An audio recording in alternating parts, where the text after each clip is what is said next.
All right. Since there are two of you guys, any questions from what we did on Thursday? Anything? Um, I know that we're going really quick, very fast through the information here, and we will have time to complete the assignments for the next few weeks. But any questions about what we discussed on Thursday? For me, no questions. I've not had time to do my assignments. Because it's been quite hectic. I was trying to pack yesterday, and then today I've been in classes and training. I haven't had time really to do the assignment. Maybe when I get to do the assignment, I would. There are issues, I'm sure. All right. And I have to address them. So okay. Hopefully I'll be able to do that this evening. And like I said, there is no rush. I know, and that's why, as you can see, that's why we like to do the series in like one session per week, because there's other things that everyone needs to do, and that allows the participants to do the assignments, kind of reflect on them, share them with their families, with their friends, coworkers.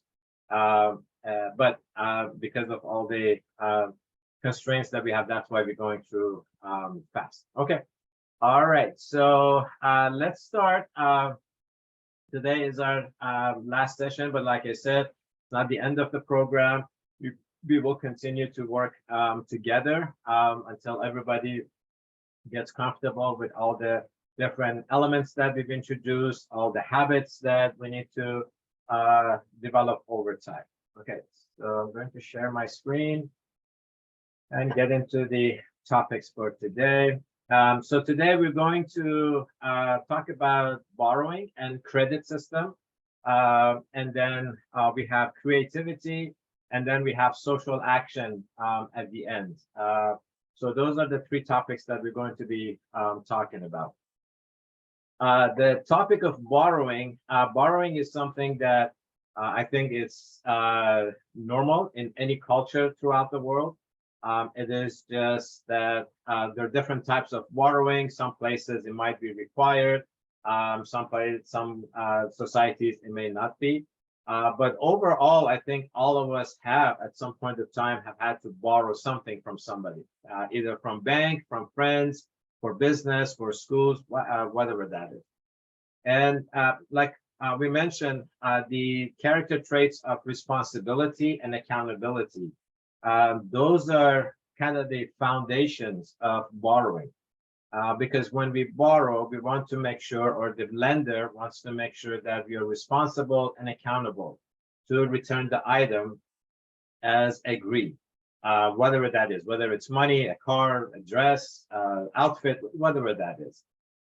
So that's why this is actually the reason that we included responsibility and accountability into the program, besides the obvious reasons for it. The borrowing aspect was one of the main reasons we put in here. So I'm going to dive into the credit system, which is part of the advanced level program. Reliability and credit. Okay, so this is part of the advanced level. There's really no exercise for the credit and reliability by itself. And some of this is based on our financial system in the US. And it's great that Amara is here, so I can ask her some questions about what she knows about our reliability and credit. So a credit is something that it shows the lenders, and sometimes not even lenders, whether we are a responsible person or not. So I'm sure everyone has gone to school. When we go to school, we have a report card that tells us what classes we've taken, what grades we got for each one of them, and then details of those classes and so forth, what the topics were.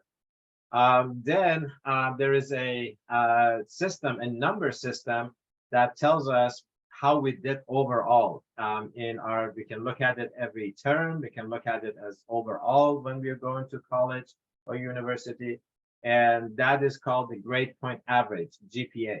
I'm not sure if it's called the same in Nigeria too. Can someone tell me? I'm sure there is a system. Is it called grade point average, or is it called something different in schools? I didn't hear the question. Can you repeat? So the question is, when in schools, like in high school or university, is there a number system that says what kind of grades the students have received?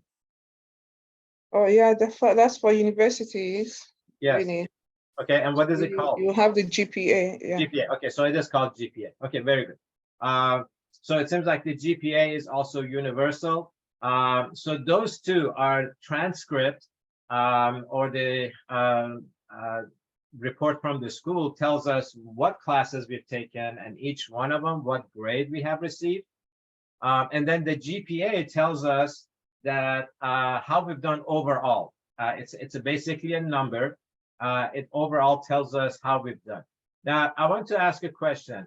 Does our GPA tells anything? So if I look at someone's GPA and let's say the scale is from here US is max, well, it's 4, that's normal. And then if students have taken extra credits, it can go up to 5.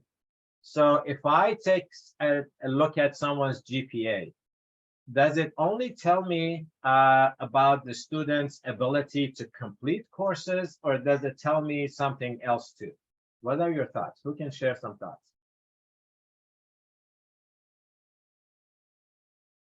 Is our GPA only good for telling us whether we are a good student or not, or does it tell us more? Everybody's thinking, everybody's quiet. Go ahead, Nika.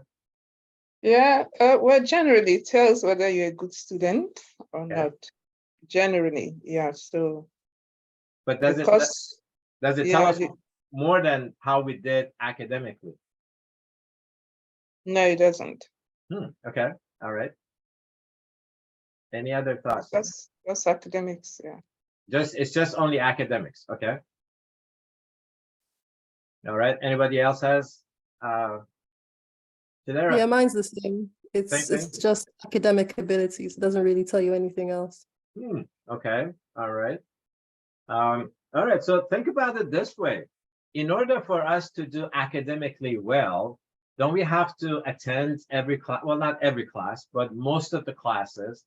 Don't we have to come to class on time and do our homework and assignments? Of course, once we understand the topic and we do well in the test, yes, our grade is up. But in order to be able to do those tests, we have to pay attention when we attend classes with the professors. We have to be, again, on time. We have to be responsible. It's not only completing the homeworks and assignment, but also taking responsibility for it. So we think that our GPA tells a lot more than just the academics.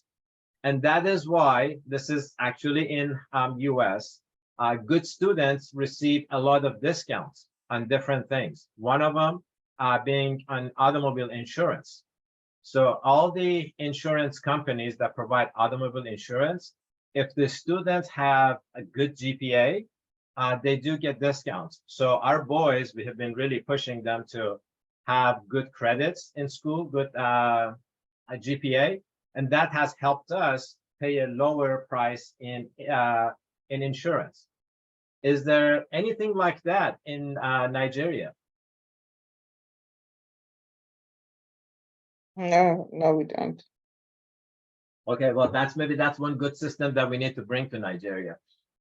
All right, so as you can see, even if there is no such a system in Nigeria, but the GPA tells a lot more than just the academics, whether we understood the academics or not. It shows that we're committed, because university is not just like 1 or 2 courses. It's usually 4 or 5 years of study. So it shows that you're committed. You set a goal to finish to achieve your higher education. You started it, and we know that universities are not easy. Doesn't matter what topic we pick. So that commitment shows. It shows that we can be focused on the academics and other things, have a balance in there, because life as a student is about attending courses, doing the assignments, having the social life, and some that work. So it really tells a lot that, sorry, we can shut. All right. Now, I'm going to ask Amara. Amara, do you think here in US we have something that's in our financial world, since you already have a credit card? Is there something in the US financial system that's similar to a report card and a GPA?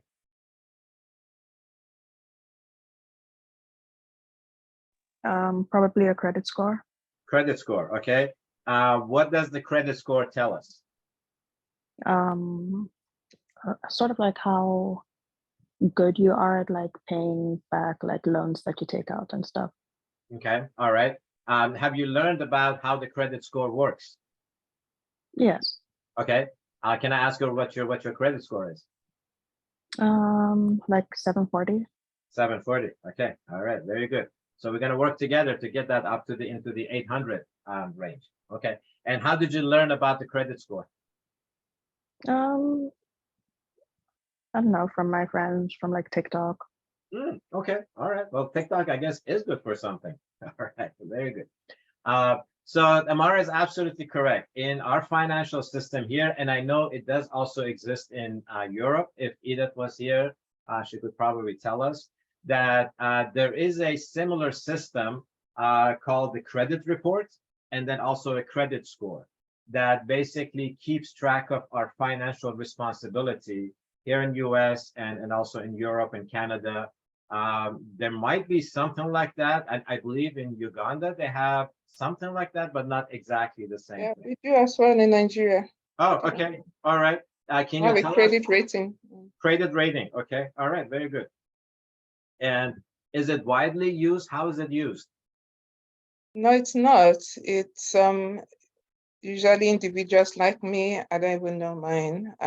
It's usually people, banks that have like a credit bureau, and then banks can subscribe to the credit bureaus to get people's, usually corporates and businesses, credit ratings. Okay. All right. Very good. Very good. So yes, here in US, it's absolutely necessary. So without having credit, it's very difficult to do things, even simple things. So here are some of the places or individuals that are interested in looking at people's credit. So obviously lenders, whenever we want to get a credit card, buy a home loan, get an auto loan, student loan, business loan, they are definitely interested in our credit. And depending on what type of credit we are applying for, they might just look at our score, or they might look at both the credit score and the report. Then there are sometimes when we go to stores and want to buy things, the stores offer credit cards, their own credit cards, which give some discounts.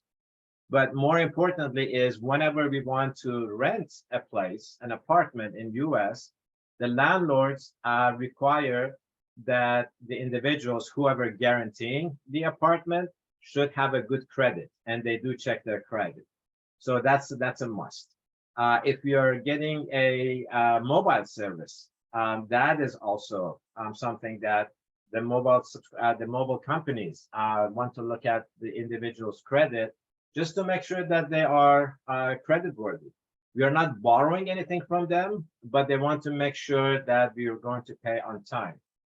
Landlords do this because when they rent an apartment to someone, depending on what state we are in, sometimes it's very difficult if the person is not responsible and does not pay the rent to evict them. So for example, here in California, it takes minimum of 3 months. If a tenant does not pay their rent, it takes about 3 months to evict them. Employers, this is not all the times, but sometimes employers here, they want to look at somebody's credit because that tells them whether that person is responsible, is going to show up to work on time, if the person is punctual or not. And same thing with insurance companies, because if a irresponsible person is driving, especially if the person is young, a young adult or a youth, it's most likely that they will be driving irresponsibly and getting into accidents as well. So a lot of these, the following points are again for our local, for our US-based system. I won't go into it because it probably may not apply so much to Nigeria. But the details of the local credit system is in the advanced material. So advanced material has 3 sections. This one is bank account. So these are the companies, these are our credit bureaus here in US. There are 3 of them, Experian, Equifax, and TransUnion. And these are not optional. All the banks are subscribed to these credit bureaus. And they're constantly, every week, they are monitoring everybody's credit. It has a lot of information in it. Again, I won't go in there. Amara, how do you look at your credit score? What do you use to look at your credit score? My Bank of America app. Okay, all right. So one of the apps, if you decide, did you do Mint? Did you decide to use Mint? I've downloaded it, but I haven't set it up yet. Okay, all right. So once you set it up, you can also set it up to look at your credit score in there. And it's very safe because for us here, every time, let's say we want to borrow, if let's say we apply for a credit card or a loan or something, that has a small negative effect to our credit score. But as an individual, like when you do it through Mint, there is no negative effect. You can log in there as many times as you want, and you can look at your credit score. And then the next section in this advanced material is the description of how our credit system works here. It has a low end of about 550, and it can go up to like 850. And it's described in here how our credit score works and a lot of other information. But I want to go back and concentrate on borrowing. So when do you think it's okay to borrow? Let's say borrow money. What does the group have in mind? You can unmute yourself or put it in the chat, whichever you like. I would love it if somebody unmute and say, what do you think is a good reason for borrowing? I'm going to put it in here. Can someone give an example of? Okay. Go ahead, Nika. Okay, so 2 situations in my mind where it calls for you to borrow, it becomes necessary to borrow.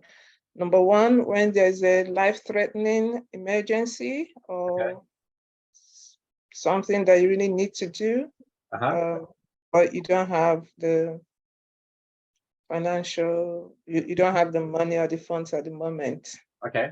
All right. So that's 1. And then secondly, when maybe there's a business or opportunity or something that will yield some income, and the income is going to yield is higher than whatever you're going to pay to borrow the funds. So if you have that kind of opportunity, then of course you can borrow to do the business and then pay it back after. So I think in my mind, those are the only two circumstances where you can borrow. Okay, very good. So let's concentrate on starting a business because that's a great idea. We're actually going to be talking about how to start a business. So starting a business, we need to borrow some money, okay? In Nigeria, when you want to borrow for business, where do you go?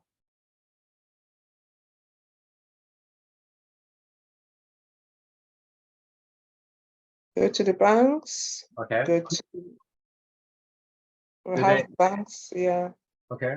Do they ask for any type of collateral? something that if you're not able to pay back, they would take ownership of. Yes, they do. Okay, what is that? What would be a good collateral? The popular one is a landed property. Okay, perfect. So if you have a land or property, they would put a what we call here is a lien.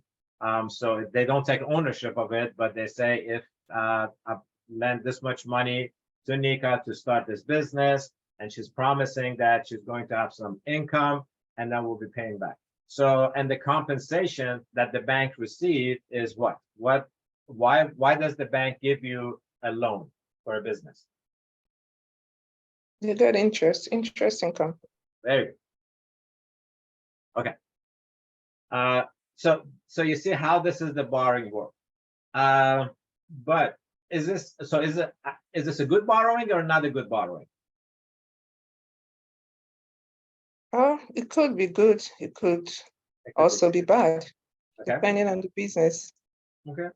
But Depending on if the business is successful or Yes. not. Okay, all right. But even if the business is not successful, it's a risk. Well, the bank is not taking any risk because they will take ownership of the land or property. For the individual who's starting that business, yes, it may not work out and it may not be good.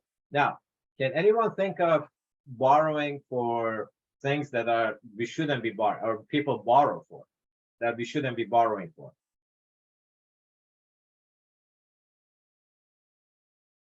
Everybody's so quiet today. Nika, we have to get them to talk. Okay. Let We'll me do call that. somebody to speak. Yes, yeah, you pick somebody. You can actually call somebody to speak. No, you go ahead. You know everybody. I mean, I know people here too, but let's see. Okay. Let's see somebody that hasn't spoken enough. Mabel is here, but I'm not sure. Yeah, Mabel. Mabel was not with Okay, us. good evening. Good evening, Mr. Alex. Hello.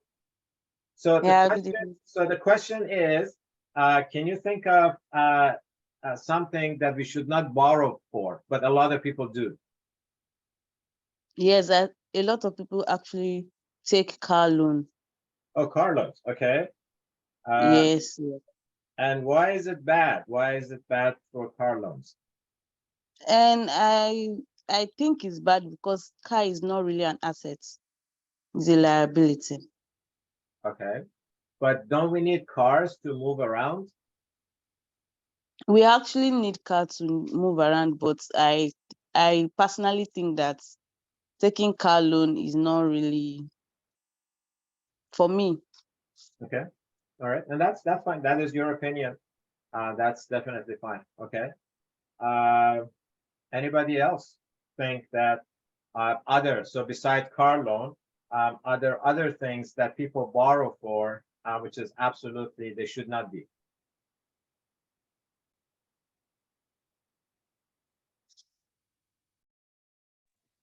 Okay. Hello. Go ahead. Zemba, go ahead. Hi everyone. Sorry, I've been a bit under the weather for the past week. That's okay. Yeah, so I think people shouldn't borrow for like holiday trips, for instance. Because those things are liabilities. So you want to borrow what you know you can pay back, but it has to be like a serious need. So if you want to travel for holiday and you don't have the funds because you use it for something else, it's better not to borrow for those kind of things. Okay.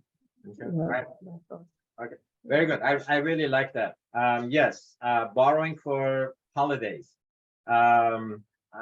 things that we don't need. So car, it really depends on the person. It could be okay. In our society in US, car loans are very normal. But one thing that get people into trouble with car loans is that they change their cars every 2 years. That is the thing. They get tired of the car every 2 years. However, cars are good for at least 10 years. And this is something that a lot of people do, unfortunately, in US, even if they cannot afford it, because loans are available and sometimes the loan rates are low, they do change their cars every 2 years just because they want to. So here are some of the examples of borrowing. And we put in here whether they produce income, possible collateral, loan type, and whether they're okay or not. So in the United States, higher education, still colleges, universities, they do cost a lot. People can get loans. Does it produce income, generate income in the future? Hopefully it will. One of the bad things about student loan is that everybody has to pay them back. There is no way out of it. Even people that declare bankruptcy, they still have to pay. And it's very unfortunate that some of the lenders kept calling people. And the reason I put life in here, because people unfortunately have committed suicide because they just didn't have the means to pay their loans back, the student loans back, and the lenders kept on calling them. Now the government has made some changes in there, so this will not happen, but this had happened in the past. We talked a little bit about the business loans. It's, as we said, the possible collateral is personal home. Hopefully it does generate some income. Personal home, our primary residence, it does not generate income, but it does sometimes require a mortgage. There is the interest that has to be paid, and the collateral is the house itself. That's how it works in here. The real estate investments, it follows the same thing. They are, yeah. As Nika mentioned, sometimes there are emergencies. Hopefully we are prepared. We do enough to make sure that we are prepared for emergencies, so we don't have to borrow, but things does happen. And this one is probably the worst of all, convenience, or as Ezemo mentioned, for holidays. Now, when we started doing this virtual series, our first program was with a group in, it was with Ghana. And the coordinator, when I asked them, because it was the first time that we were going in depth like this in a country outside of US. So when I asked them, what are some of the financial challenges that the friends are facing in Ghana? And he said, it's a lot of people feel like every time they go to church every week, they have to wear a new clothing.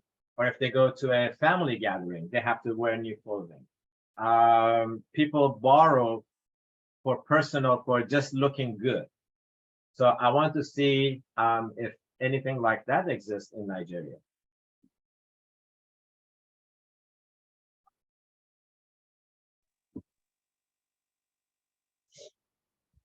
Is anybody? Okay, it somebody actually- else talk. Yes, yeah, Izemba, go ahead. Okay, it actually does sometimes when they have weddings, or people's 50th or 60th birthday, those milestones. So we have family and friends come together for your birthday party, and they buy this thing they call Ashwebi. So everybody like wears the same uniform and really expensive clothes. So it does happen in Nigeria sometimes. I don't know if people borrow to wear new clothes for services, but I know that some people borrow to be able to match their outfits in weddings and parties. Okay. And it can be a pandemic, Right, okay. Anybody else? Nika, you wanted to say something? Oh, sorry, Nene. Yeah, okay, this is Nene. Well, I think also what we have in Nigeria, especially people who belong to like cliques, sometimes they borrow to have some celebrations, even when they don't have the money. They feel that it's like, some sort of thing to show that they belong, to whatever societies they think they belong to. And they have to make a statement. They borrow to have those celebrations, parties, whatever it is, even though they know they don't have the money. And even we also have people sometimes who want to take a vacation because they think a vacation is a thing. If I can go on a vacation, I have also, I also belong. People also borrow to go on those vacations, All right. Okay. So we have that here. So what happens when we? I'm trying to understand what happens when we borrow just to show people that we have it. What does that do to us, both financially and from the image standpoint of view? Let's start with the financial. How does that affect our financial future? Is it healthy for us or is it not good? Well, I think it's unhealthy because then you're in perpetual debt. Image-wise, you may think that you do belong to a society or whatever, but I think it's undue stress. Okay. It makes you under undue stress because you need to always make a point. You need to please people, so. Yep, exactly. That's what I think, yeah. Okay, all right, Nika? Okay. All right. So I have my comment really is that, okay, for Nigeria now, to borrow for such things, people don't really borrow from banks, and that usually don't borrow from banks or financial institutions. And I think that's why they do it over and over again, because usually those kind of borrowings to go to a friend or a family member or somebody, oh, please, can you help me, or I need this, and then they borrow. So they borrow more from the informal sector. Yes. Than from the formal sector. And that is why they keep on borrowing, because the pressure really, although the person will say, pay me and all that, but they don't really get the real pressure of paying back the money from a formal sector. And I think that's why we see a lot of people doing that. Yep. And this was exact same thing in Ghana. The person that I was working with, he did say that, yes, that people cannot go to banks, but they borrow from friends and family just to keep up their image. And often people have said, when I bring up the topic of, well, we need to think about our future. So as you saw in our program, we're always investing for our future. And some people say, well, I don't want to live for the future because the future may not come. Then I want to live for today. But then they are forgetting that they're actually living for yesterday, because the money that they are working now to pay for the debt, it's covering what they have already spent in the past. Now it's up to the individuals, but I have been laughed at personally for the things that I do that is different through our program, like how I save money, how I'm always comparison shopping, how I do different things. And I'm always thinking that that's okay. They can laugh at me. It's okay. But I'm wondering who's going to have the final laugh. And I can see that clearly now, because a lot of my close friends that used to laugh at me for doing things, they're still working. They have to get up every day, go to work, do their job as a necessity, not as something that they like. But I'm going to be very selfish here. I love my life. When I wake up in the morning, I look forward to see what messages I have from what part of the world. And then when we do these programs with friends all over the world, it gives me such an enjoyment, because I don't have to think about how our family is going to pay for life necessities. And I still do borrow. I do a lot of borrowing. I do a lot of stuff, but it's responsible borrowing. I want to ask Amara, since she's here in the US. Amara, what do you see from your friends or people that you've been interacting with as far as borrowing here in the US? At least amongst my friends, we don't really borrow. The most I will do is like if we go out and one person pays, like we'll all pay them back later, but we don't really like borrow large sums of money often. Okay. Are your friends, what's the culture in your friends? Americans, Nigerians, mix, what is the culture? Because the culture plays a major role in how people utilize a borrowing system. Mostly Nigerian, but we have like an Ethiopian, some Americans, but like African Americans, and like Caribbeans. Okay. Have you noticed any difference in their spending, especially using credit cards and things? Yeah. I think we're more frugal than like regular Americans, I believe. Yes. Mhm. Exactly. And this is very widely, and that's why if you remember, I mentioned currently US households owe $1 trillion on credit cards. And this is crazy. And they're being charged between 25 to 35%, which is absolutely crazy. But it's very normal for people to just continue to borrow from credit cards, especially now that there's inflation, more higher inflation than usual in the US. So people are getting into these challenges.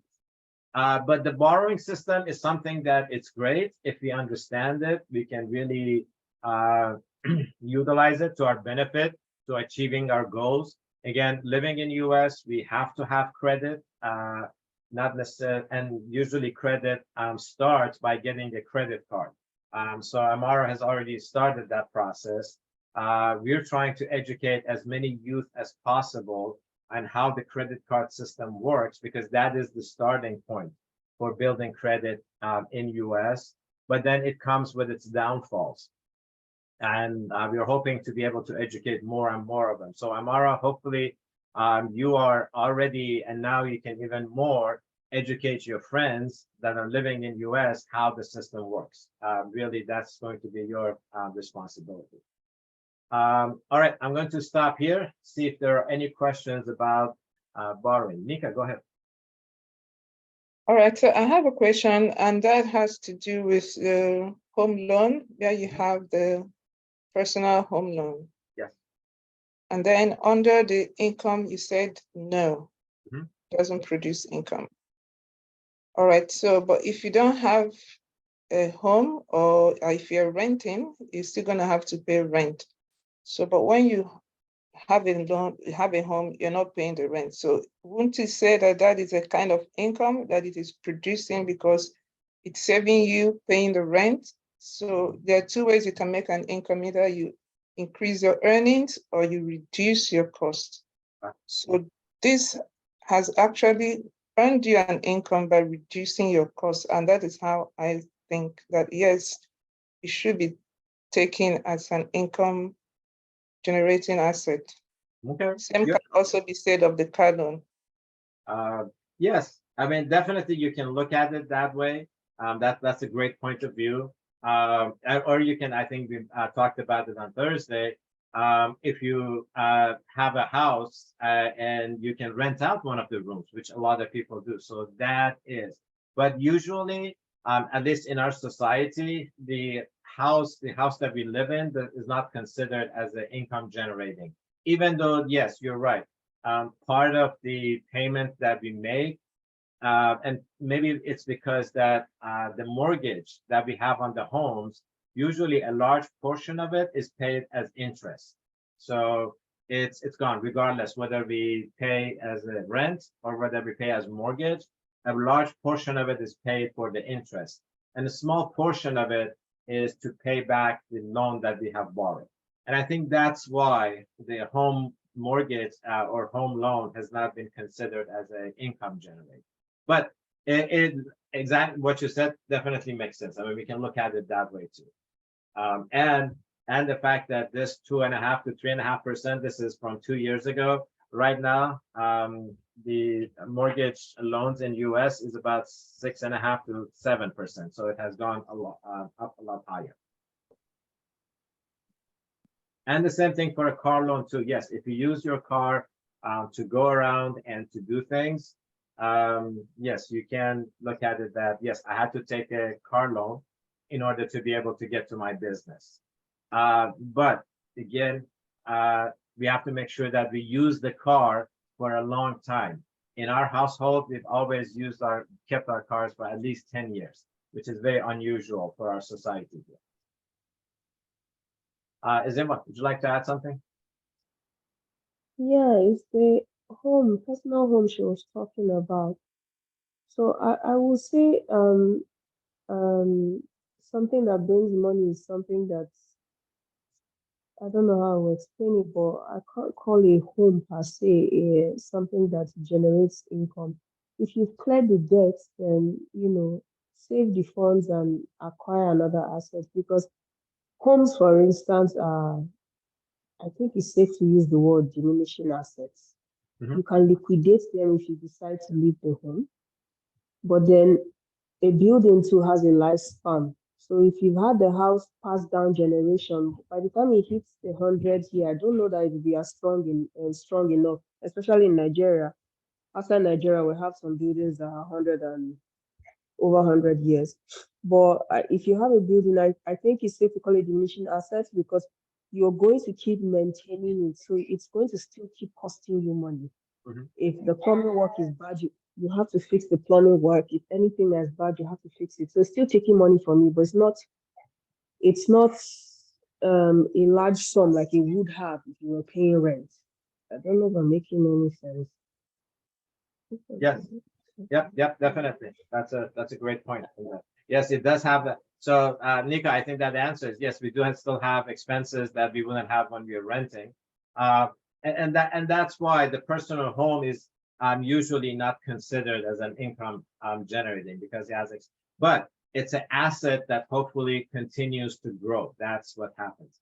So I also want to show you here this other one that we have. We've talked about it, but I think a visual looking at it this way will help too. So if you remember in the patients, that table that we have, most of us start by generating active income. As a child, we do chores, employment, self-employment, and then gradually, and then we start to accumulate assets, real estate, personal residence, automobile, furniture, jewelry, and so forth. Then as we grow older, well, some people continue to be an employee for the rest of their life. Some people may become self-employed, and some people may graduate and go to the next level, which is the business ownership. Now, when we are in the active income stage, so we have to work, and the income that we generate helps us. Let me make this just a little smaller. So the income that we generate from our active income helps, pays for our life, for all of our expenses, for life necessities, food, water, clothing, shelter, and health. The jewelry, the interest, entertainment, everything that we have in here. Now, as we grow in our years, some people decide to do business ownership. This is not for everyone. But remember, our goal is to get to the passive income stage. And the sooner we start, the easier our future life is going to be. And that is, our income will shift to royalty, rental income, interest, dividend, and capital gains. And this passive income comes from these types of assets, from intellectual property, music, songs, books, rental property, savings, stocks, real estate, and so forth. And once we have the passive income, it's like we remove ourselves mostly from this equation. Now our passive income will support our expenses. However, those that continue to accumulate liabilities, whatever they are, student loans, other loans, mortgages, credit card debt, and all of that, they have to continue to actively work to be able to do this, to pay for their liabilities and for their expenses. So the sooner we start to accumulate assets, the easier life that we're going to have in the future. And these liabilities, as long as they support accumulation of these assets, the easier that it is. Now, the other day, someone was asking, it's like, Alex, not everyone can go buy a rental property. That is very true. And that is not the only way. Our retirement accounts, whatever we can do to make sure that we accumulate assets that would help us generate passive income. And again, cutting back on the expenses that are not needed. We don't have to look good for other people. We should be living for ourselves, and concentration should be on our spiritual development, not necessarily the material development. All right. I'll stop here. I think we are pretty much done with this borrowing, this segment, unless if there are questions.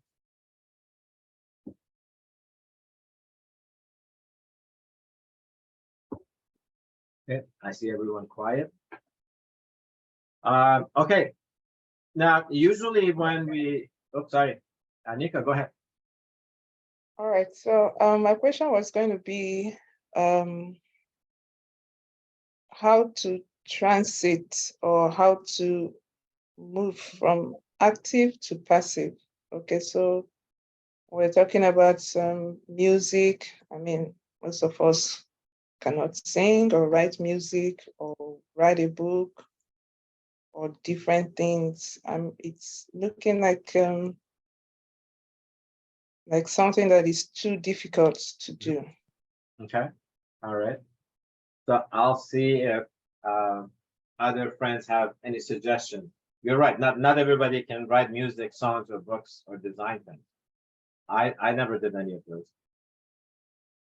Does anybody have any suggestions to Nika on how we can start to build assets?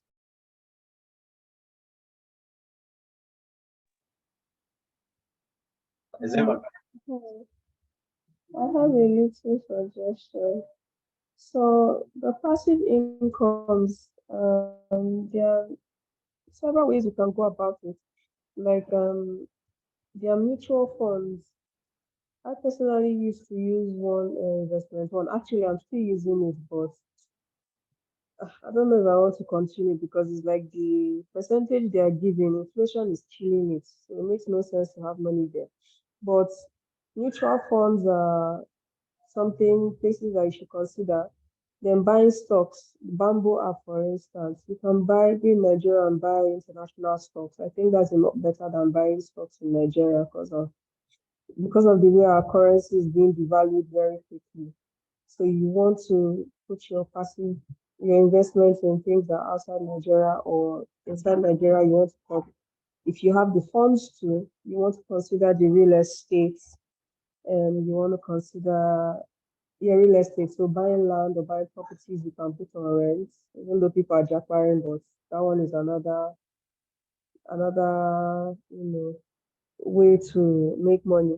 Then maybe own a business. You don't have to leave your 9 to 5 if you want to own a business, but you will be willing to invest a lot of cash to keep feeding the business until it's strong enough to stand on its own. So that's another way you can do passive income. Once it's strong enough to stand on its own, you have a manager handling the business. You can go about your 9 to 5 and just supervise or go through reports. That's it. Yes, you need to really idea. I really love it. Thank you so much, Ezemo, because it comes. I mean, I do not know what opportunities are available in Nigeria, but Ezemo just perfectly put it in because you know what is available in Nigeria. Here in US for our youth, let me ask Amara. Amara, since you are here in US, do you think there are not easy ways, but some ways for young adults your age to start accumulating assets? Yeah. What are they? What are some of the options that you've seen available to you? I mean, the stocks, obviously. People like start small businesses, like people do like wigs and nails and stuff like that. Okay, all right, very good. So one thing that is available here in the US, like in the past, before the age of internet, if anybody wanted to buy stocks, you would have to go to a bank or to a financial institution, open up an account, deposit, I think used to be like $5,000 or something like that, and then call in, ask the broker to buy this stock for you, that stock for you. So it was very difficult. I was not actually, neither my wife and I were not into stocks when we came to this United States. We've been here 40 years now. But now I see our boys, they're in their classroom and they're buying stocks and selling stocks because now it has become readily available. through several different companies, apps that are reputable. Well, first of all, we want to make sure that whatever we use is reputable. And then they don't have to buy like one whole stock. So if they want to buy, let's say, an Apple stock, I think we looked it up, it was probably like $200. And if they don't have $200, they can buy a portion of that. They can only buy $20 worth of Apple stock. So that at least has become available in the States. Real estate has become very expensive, but we are hoping, I am hoping that this recession that everybody's talking about will come, so we can, and our boys have been asking us like, Dad, when can we invest in real estate anymore? So there are a lot. So I would say, Nika, once you go back to Nigeria and your whole team gets together, and that is the power of consultation and getting together, because there are people that will have different ideas and how to get started. And it doesn't have to be anything big. It could be small. Maybe somebody has a business idea that they would like to start, but they don't have the funds and they cannot even go to a bank and get a loan. Maybe friends can get together if they think that this is a viable business and start investing in that. That is one of the things that we do in the class. So I'm going to go,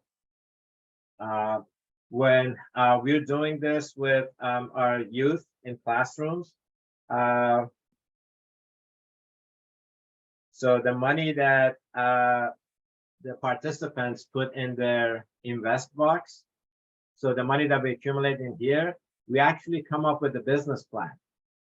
And I'll show you how we do that. And we ask the students who wants to invest. And we do a very simple kind of a business plan. Like, this is the idea, this is how much money, these are the things that we need to buy to start this business, and who wants to invest. And we do a mock-up and say, all right, if you invest $10 into this business, we're hoping to be able to pay you back $20, something like that. Okay. Nika, did that answer your question? Yeah, it does. Okay, all right, Does. very good. Okay, so let's go to the last, actually there are two lessons left in the basic level. One of them, there's really not much activity for us here online, but we do it in classroom. So it's the character trait, the treasure of truthfulness. And this is when we go shopping. So by now, in our register book, we should have had about, because this is the eighth, not the ninth session when we do this in schools. So by now, we usually have about $80 in our spend box. So we haven't spent it, but we've been accumulating money every week for life necessities. And now we go the shopping list that we created in the moderation lesson plan. So if you remember, we created a shopping list here, can add on to it. Now we actually go into Flip, which is for us here, and we start looking at the things that we want to buy. So I'm actually going to open up Flip because there are some examples that I like to use. And the reason that we put shopping along with truthfulness is this fact here. Let me get to truthfulness. Sorry, I'm going back and forth.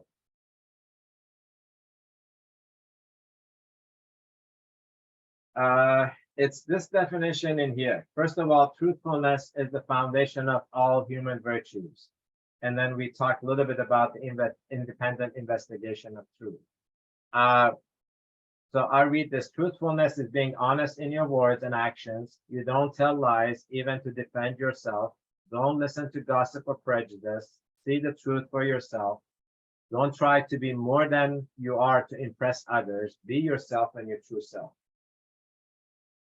Now, when we go shopping here, we are always being deceived to thinking a little different. I'm looking through these ads to see which one I can pick. Amara, can you tell us how we get deceived when we go shopping?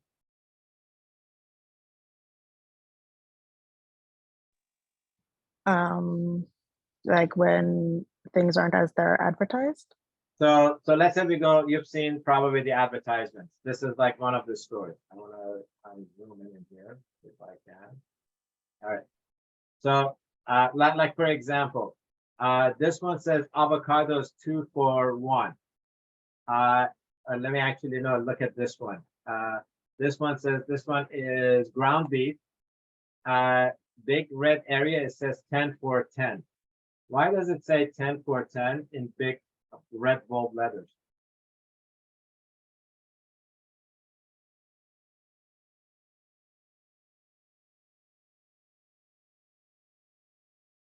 I'm trying to look for a better example. There's usually a lot of good examples in here.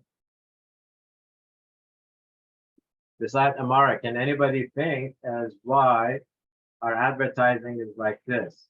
Trying to look for one that really stands out.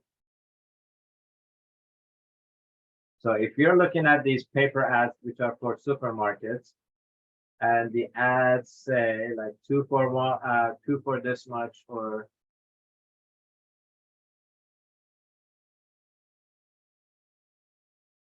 anybody has any idea as why it would say, let's say avocados 2 for 1? Is Yeah, it one? Go ahead. I don't know why they were set 2 for 1, but I know that some of these adverts has fooled me before. Like they write save 10 cents and then so boldly you think you're actually buying the product for 10 cents or something like that. So they put the save and write it very small and then write $10 or 10 cents and then write the actual price at the bottom. So those things have fooled me before. Okay. So I don't know why they would do the Africa way. So Nika, what do you think since you've been in the States? Yeah, I think it's just to get it to spend. That's their ultimate goal, is to get it to spend. That's how they also make their own income. So if they say 2 for 1,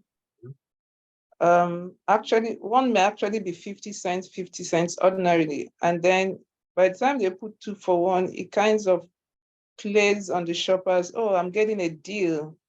I'm getting a good deal. Let me get it. Even though I may not need 2, I may just need 1. And then I said, okay, if I buy 1, it's maybe 80 cents. If I buy 2, I pay $1. So let me just buy 2. And then just to get us to spend. Yep, exactly. That's the whole point. It's to make us, to deceive us. It's not lying. Here in US, they cannot misadvertise. So if they say 2 for 1, so if we go for 2 for 1, $2 for $1, it has to be, they cannot charge us more than that. But it is about deceiving us that we need both 2 of them. Now, sometimes you have to buy 2 and it would say in the fine print, but a lot of times it would say, that's what I was looking for, a red, because in red, it would say, let's say 2 for 1, and then small print would say 50 cents each. So this is how we get deceived in the market here in US. That's what's happening in here. And this is not just in one store, and it's a lot of store in the advertising. Also, when we go to store, it really depends on things are put in different shelves at different eye levels. So things that are appealing to children, they're put in the lower levels. The things that are appealing to adults, they're put on the higher levels. Things that we need, it's usually put at the end of the store, all the way in the, like milk is put at the end of the store. So we pass through all the aisles to see soda, junk food, chips, everything else before we get to milk. Is that such a thing that, does this happen in Nigeria too? Or is it just us here?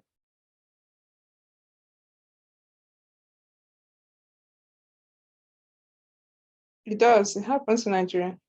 Okay, all right. Yeah. I haven't heard Abube talk today because we've been talking a lot. Abube, how are you doing tonight? I want to make sure he doesn't get bored. Okay, very good. Do you ever go shopping with either your mom or sibling? Yes, I do.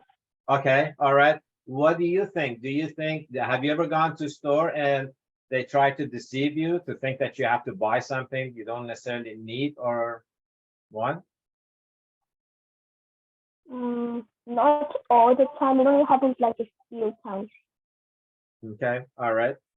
So it's very important for you to be involved in the shopping process. And I'm hoping that you can see the benefit of creating that shopping list. Do you ever help your mom create the shopping list? Not me, but I help the person who's meant to do it. Okay, all right.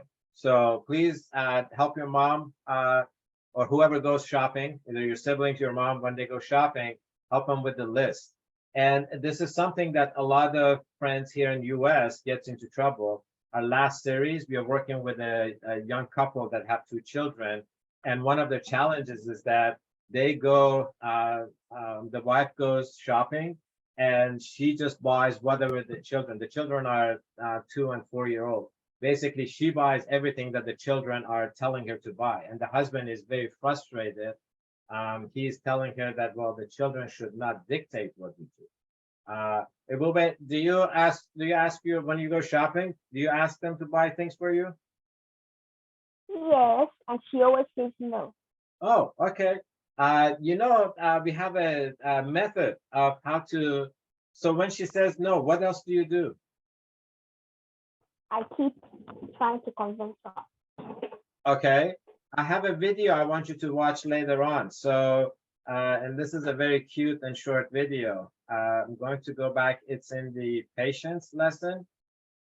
You can either look at it in the patience lesson. You see patience here. There's a video. I want you to watch that video. That will give you another idea on how you might be able to convince your mom or dad to buy you things that they don't want to buy you. Okay. All right, very good. And then I'm sure your mom is going to tell me, Alex, why did you teach this to him if he doesn't already know? But it's a cute thing.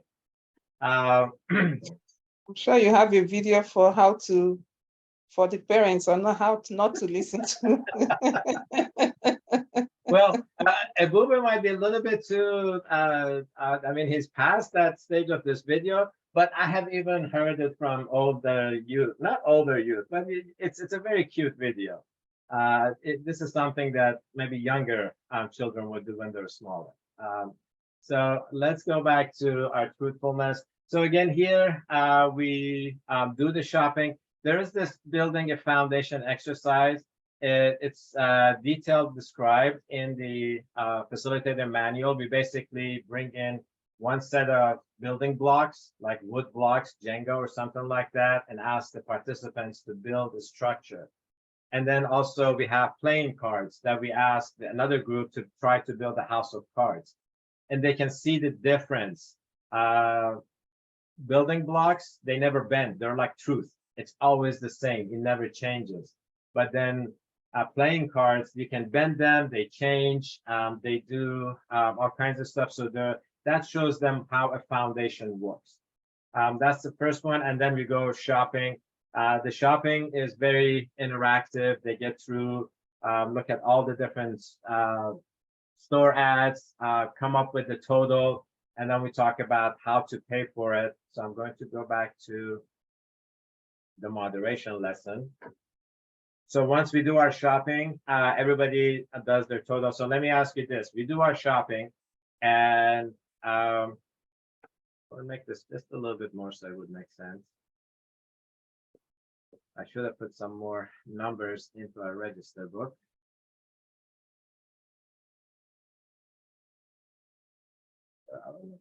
Larger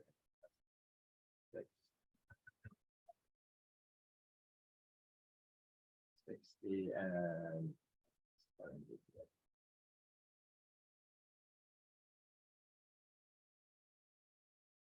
All right, so if we go shopping and we buy all our stuff, we put everything in our basket and we go to the register and we only have $70 for our shopping for that trip, but our total is, let's say, $90. What do you think we should do?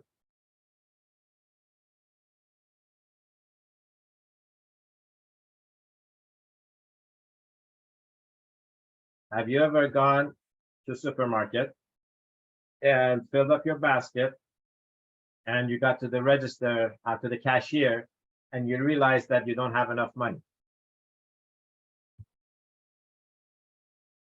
This for Ebube for everyone. It's what, Nika? Is the question for Ebube or It's the for class? everyone. No, it's for everyone. Yes, it has happened. Okay. So what did you do if you realize that you don't have enough money to pay for everything? I'll take out some items. Okay. All right. Anybody else has any thoughts?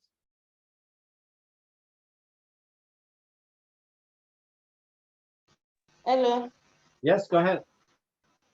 Okay, I'll take out the list. I will check the items I bought in the order of priority.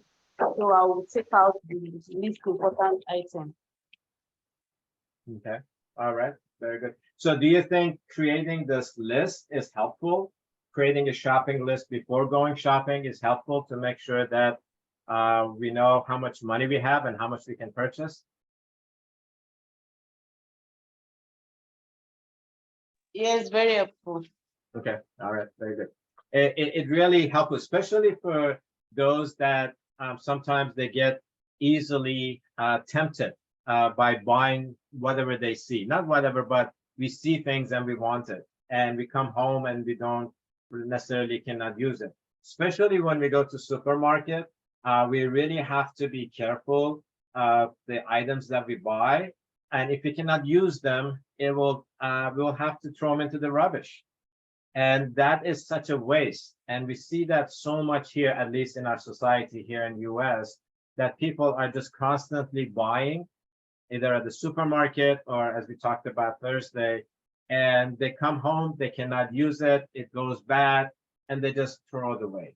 And really, my heart goes out when I know that there are so many friends in the world, in our communities, that don't have enough food, and yet we so lavishly wasting food and other resources. So really, having a list helps us a lot to control our spending. Okay. I want to stop here and see if there are any questions before we move on to creativity.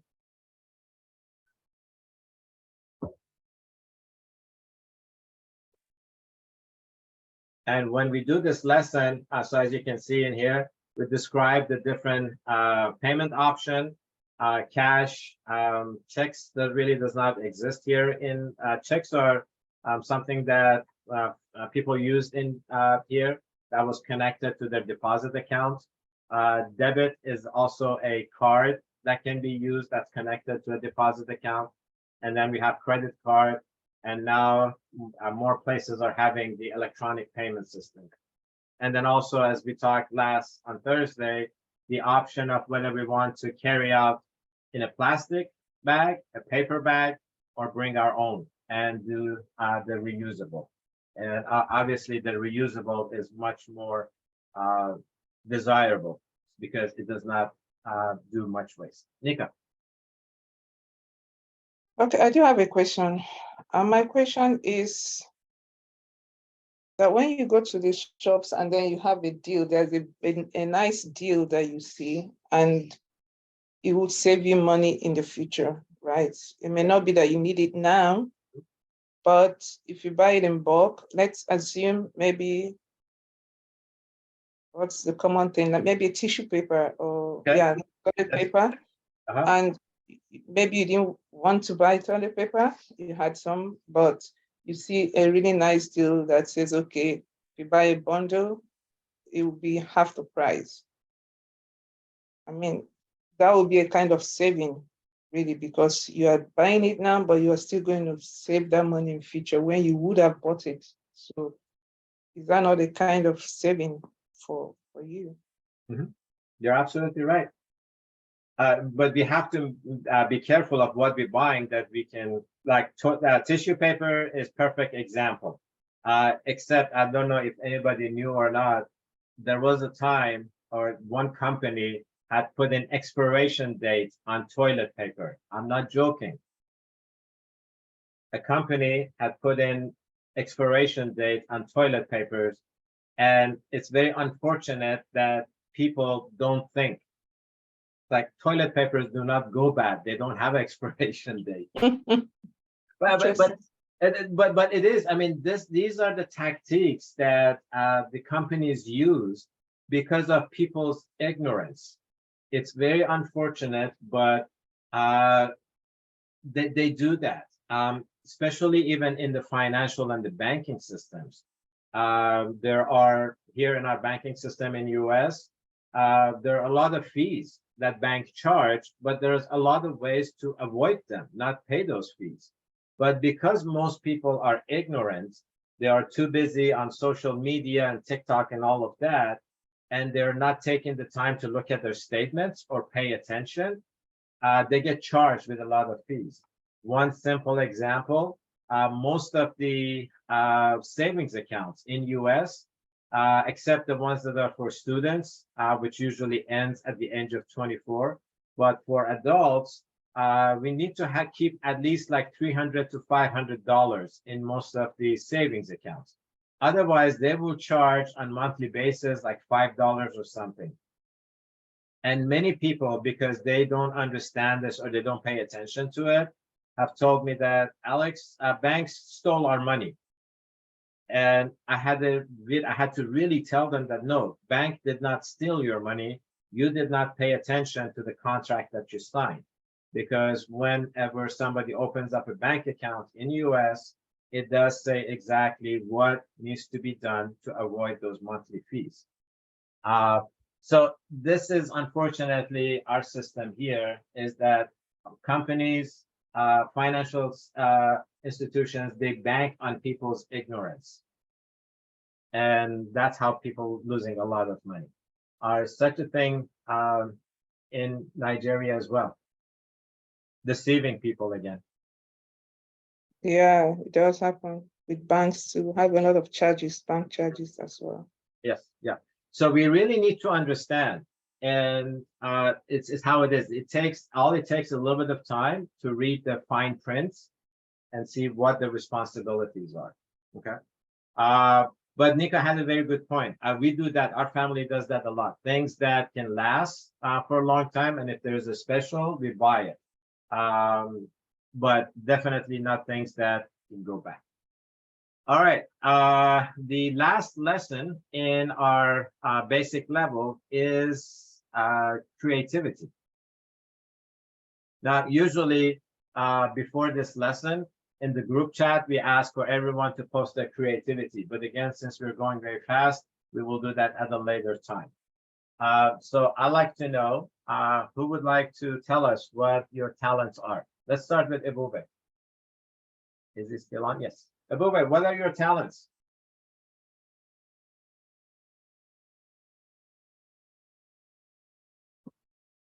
You might have stepped away. Anybody else would like to tell us what their talents are? I know adults are usually very shy in telling what their talents are. You can put it in the chat if you like.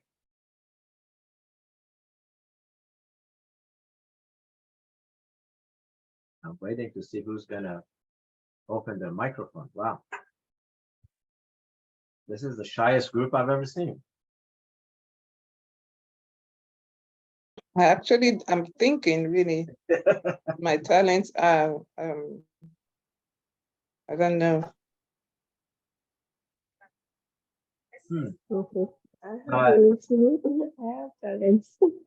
Go ahead, So Ezra. What's I'm your good talent? at I'm good at designing outfits and styling. So usually if I have women around, I know what works for their body type, what clothes they should wear, what they shouldn't wear, what hair they should that suits them, and what kind of makeup you should use for your facial structures and what you shouldn't go near. So that's kind of my gift.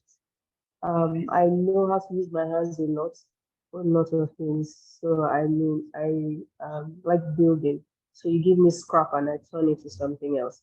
So either bags, shoes, building, using Lego toys for robotics and things like that. I'm more of a builder. Give me scrap and I'll make something out of it. Yeah, my gift is. Okay. So can you use your talents? So the first thing we're going to look at, those are great talents. Can you use your talents to help others and enhance your community? Have you done that? I think the answer is probably yes. Have you used your or your husband's robotics? Do you use that to bring in joy, happiness to the community or to other people? Yes, I do. I have a few times. I do that. My everyday job basically is to make clothes and sell, but I help people style. And yes, I do that for weddings a few times, parties. If you have corporate events or meet and greet and you're confused on what you need to put on or the look to wear, then I'm right here. If you need help with how you're gonna what wedding dress works for your body type, to your hair and makeup, I can help you out with that one too. So yes, I've helped with a few of those. I also worked briefly with a foundation that was trying to get robotics to less privileged children. Okay. So I did help with the grant writing. That was really my job there. But there were case scenarios where we were short on staff. So I did teach some of the children in public schools how to build robots. But I didn't do a lot of the coding because I didn't learn coding. I did the coding for the little kids like 2 to 5. But Okay. when they started using a lot of stronger grammars like the Pythons, yeah, I just left it for the big boys. Okay, very good. Oh, that's very great. So, all right. Who else would like to share? And this is when we do this in person, a few sessions before, like when we do this in schools, this is the final session that we do in schools, and we've asked the participants to prepare a talent and come and show their talents, actually perform their talents in the group. And we don't necessarily do that in the virtual series. That's why we ask everyone to post it, which we will do that later. But I want to see if anybody else has any talent that they can tell us about their talent. I know adults are very shy in telling their talents or even sharing their talents. Okay, so I don't see any microphones going on mute. But this is something that we all have talents. Unlike our character traits that we're all born with all of them, each one of us have a talent, and sometimes we discover our talents throughout our lives. And I used to play music. I started playing piano when I was, I think, 10 years old. Haven't done it lately. I don't do that often, but that's one of my talents. I'm very good at woodworking, and that really helped with the treasure boxes that we used. The first few round of treasure boxes that we designed with my son, we did it in our garage. And for a while we were doing it, we were making them in our garage until we got too big that we had to get it outside. So these talents is very helpful. When we usually start working in our professional life, we might start with something that we may think we like, but then throughout our lives, hopefully we find our passion and follow our passion. Again, I like to use my own example. When I was a child, I wanted to be a civil engineer, to build roads, to build buildings. I loved watching heavy machines work. And then it was, I think, like 7th grade that I learned about electronics. So from there on, I decided to become an electrical engineer. And that's what I got my engineering degree on. But honestly, I didn't really like it from the first year that I started working. And this financial management has always been with me. And I'm so glad that now I have found my passion to do this program because I cannot even think of doing anything else. I have found my passion. So hopefully, I want to ask the group, has anybody found their passion later in life? Would anybody like to share your journey, your life journey? Something that you thought you were going to do in your early ages of work, years of working, and then you found your passion later in life.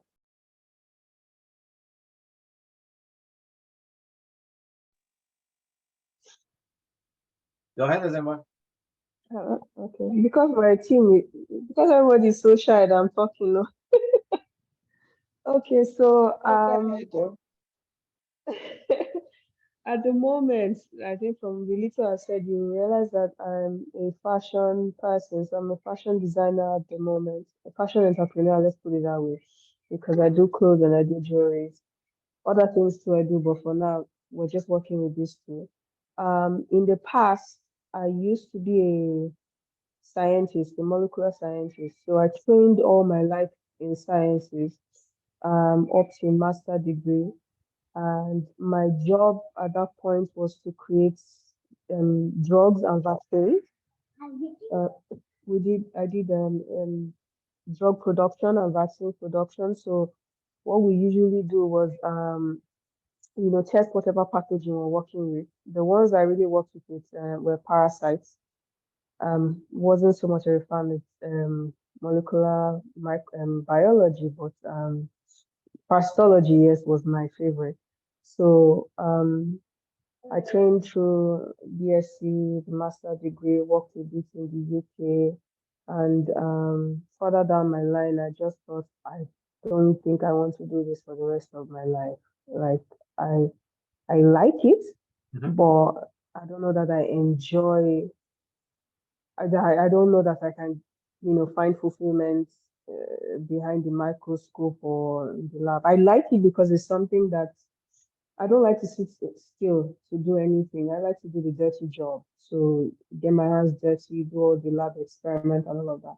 So it was natural that I moved towards sciences. I was going through medicine and surgery, and then I was like, I started with microbiology. I'm like, oh, this is good. At least it's still medical related, and I get to use my hands.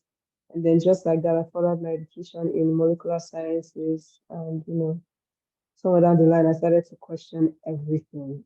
I had funding for PhD in Paris, as well as a job afterwards, funding in the UK, and I also had a job in the US, and I just couldn't seem to pick anything at that point in time because I didn't feel like that was the path I was supposed to travel on.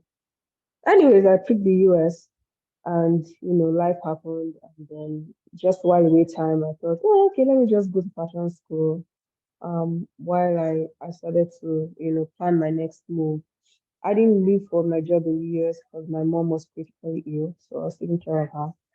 And my dad, my brothers were not available. My sister just finished school. So in that course of not being idle, I went to fashion school and realized that I really loved it. I've been cutting since I was 5 years old, but I never really thought about a career path in fashion. Never. So, anyways, I learned and then I started to do this gradually. And I thought, if I'm going to do molecular sciences again, I will have to leave Nigeria. We don't have the facilities for me to handle this, blah, blah, blah, blah, blah. But I didn't. I continued in this place. I enjoy what I'm doing. And the only time I thought of coming back into molecular sciences was when Nigeria needed molecular scientists for, this COVID season. But it was just going to be a means for I do it once COVID has slowed down here, I drop it back, that kind of thing. So yes, but now I'm living my passion in my 30s. Okay, all right, very good. That's a great story. And hopefully that will inspire. So hopefully you're inspiring other people not to follow your path. This is something that we're hoping that everyone begins to realize, particularly this one quote here, independent investigation of truth, is we need to inspire other people, but not necessarily to follow exactly what we did. and we hope that we've done this through this workshop series, is that give you some tools to find your path, find your passion, and do something with it, not only for your personal benefit, but also for the benefit of the community and the whole world altogether. And throughout this, so we do have our talents, our passion, we can create business ideas. I think you have seen that how business ideas can be generated from our ideas and our creativity and passion. And for anyone who wants to start a business, often people are scared because they're asked, what is your business plan? And that seems to be something that's daunting. But it's basically just taking your ideas, putting some ideas on the paper. What is it that I want to do? What are the different elements of things that I may need to start, whether it's a farming business, whether it's robotics, molecular, just putting some ideas together and beginning to develop it. So that's what we also do in the program as far as the business ideas. But really taking our creativity into account is quite powerful. And again, I never thought about that I could do much with my engineering degree, with my talents, with my music talents, playing piano. It was never a thing that I could earn income from it. It was good. It would when I played the piano, other people enjoyed it, but that was about it. So just keep thinking about, and I really look forward to seeing everyone's talent in the group chat in the coming weeks. We'll put a post in there once everyone catches up with their assignments. All right. Oh, so there are several things in the advanced level. I'm going to go back to, let's see what this is. Nope. Because in the advanced level, we do talk about a little bit about starting a business. So this is under the earning wealth topic in here in the advanced level. It talks about the active, the passive, and generosity. And then it talks about employment, self-employment, business ownership. And I want to concentrate a little bit on this one, entrepreneurship. Who can tell us what entrepreneurship is? Can anybody describe what entrepreneurship is?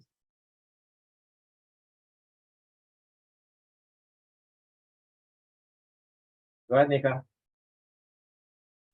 For me, entrepreneurship is discovering business need or discovering a need, right? And then building a solution to meet that need, and then going ahead to make money out of it. Okay, very good. Okay. Okay.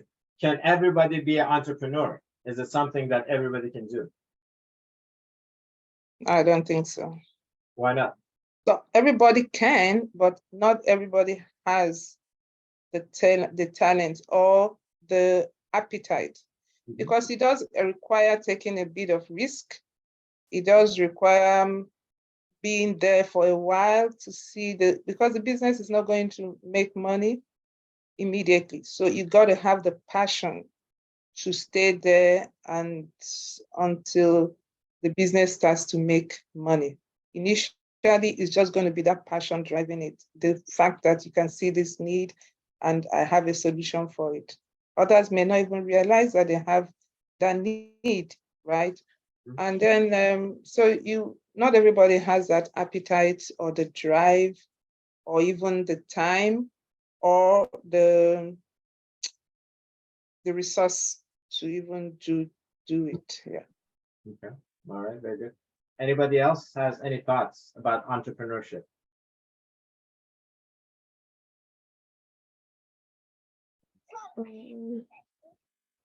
So entrepreneurship, I think, is are just people that start businesses.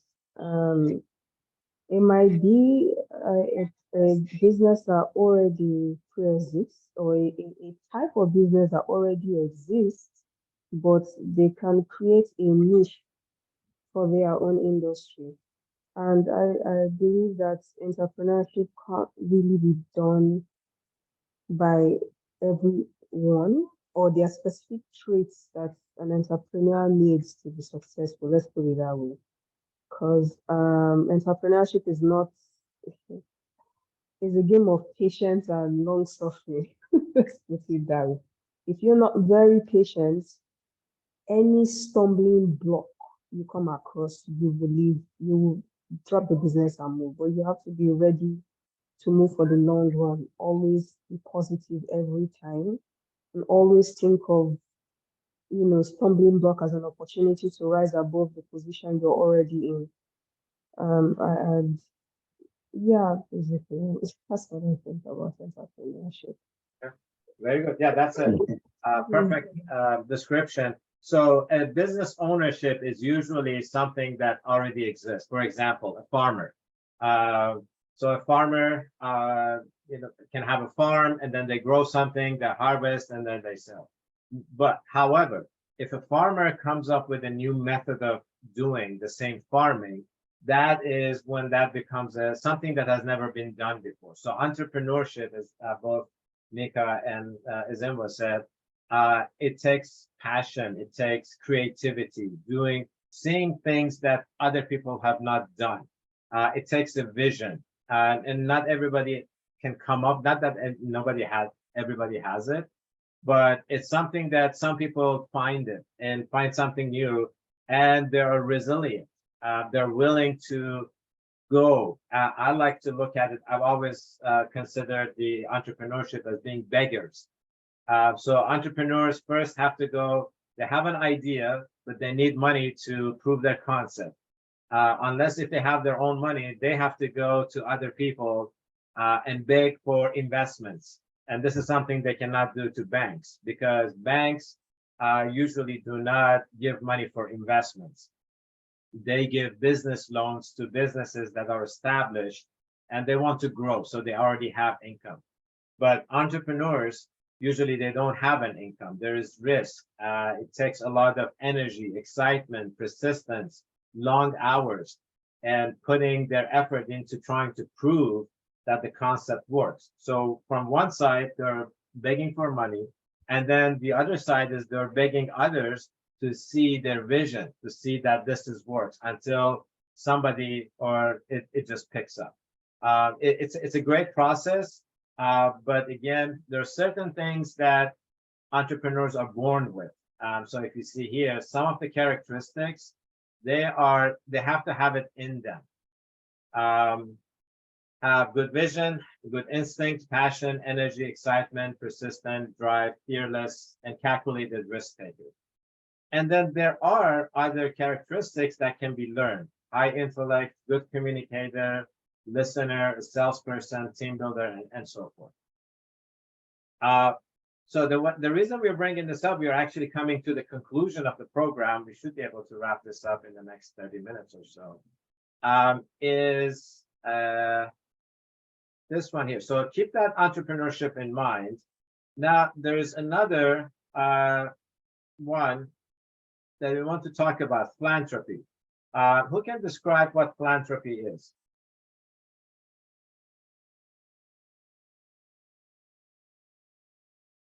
What is philanthropy?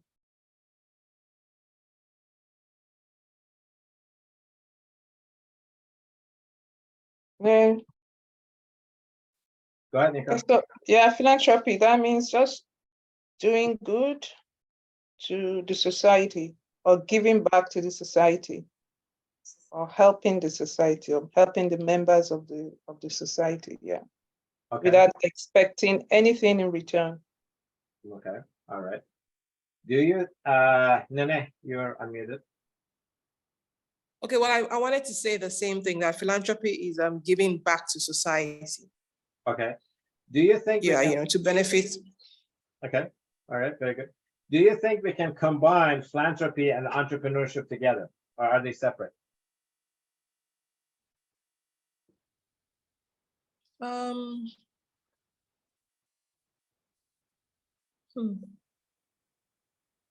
What, I what think are- you can combine Yes.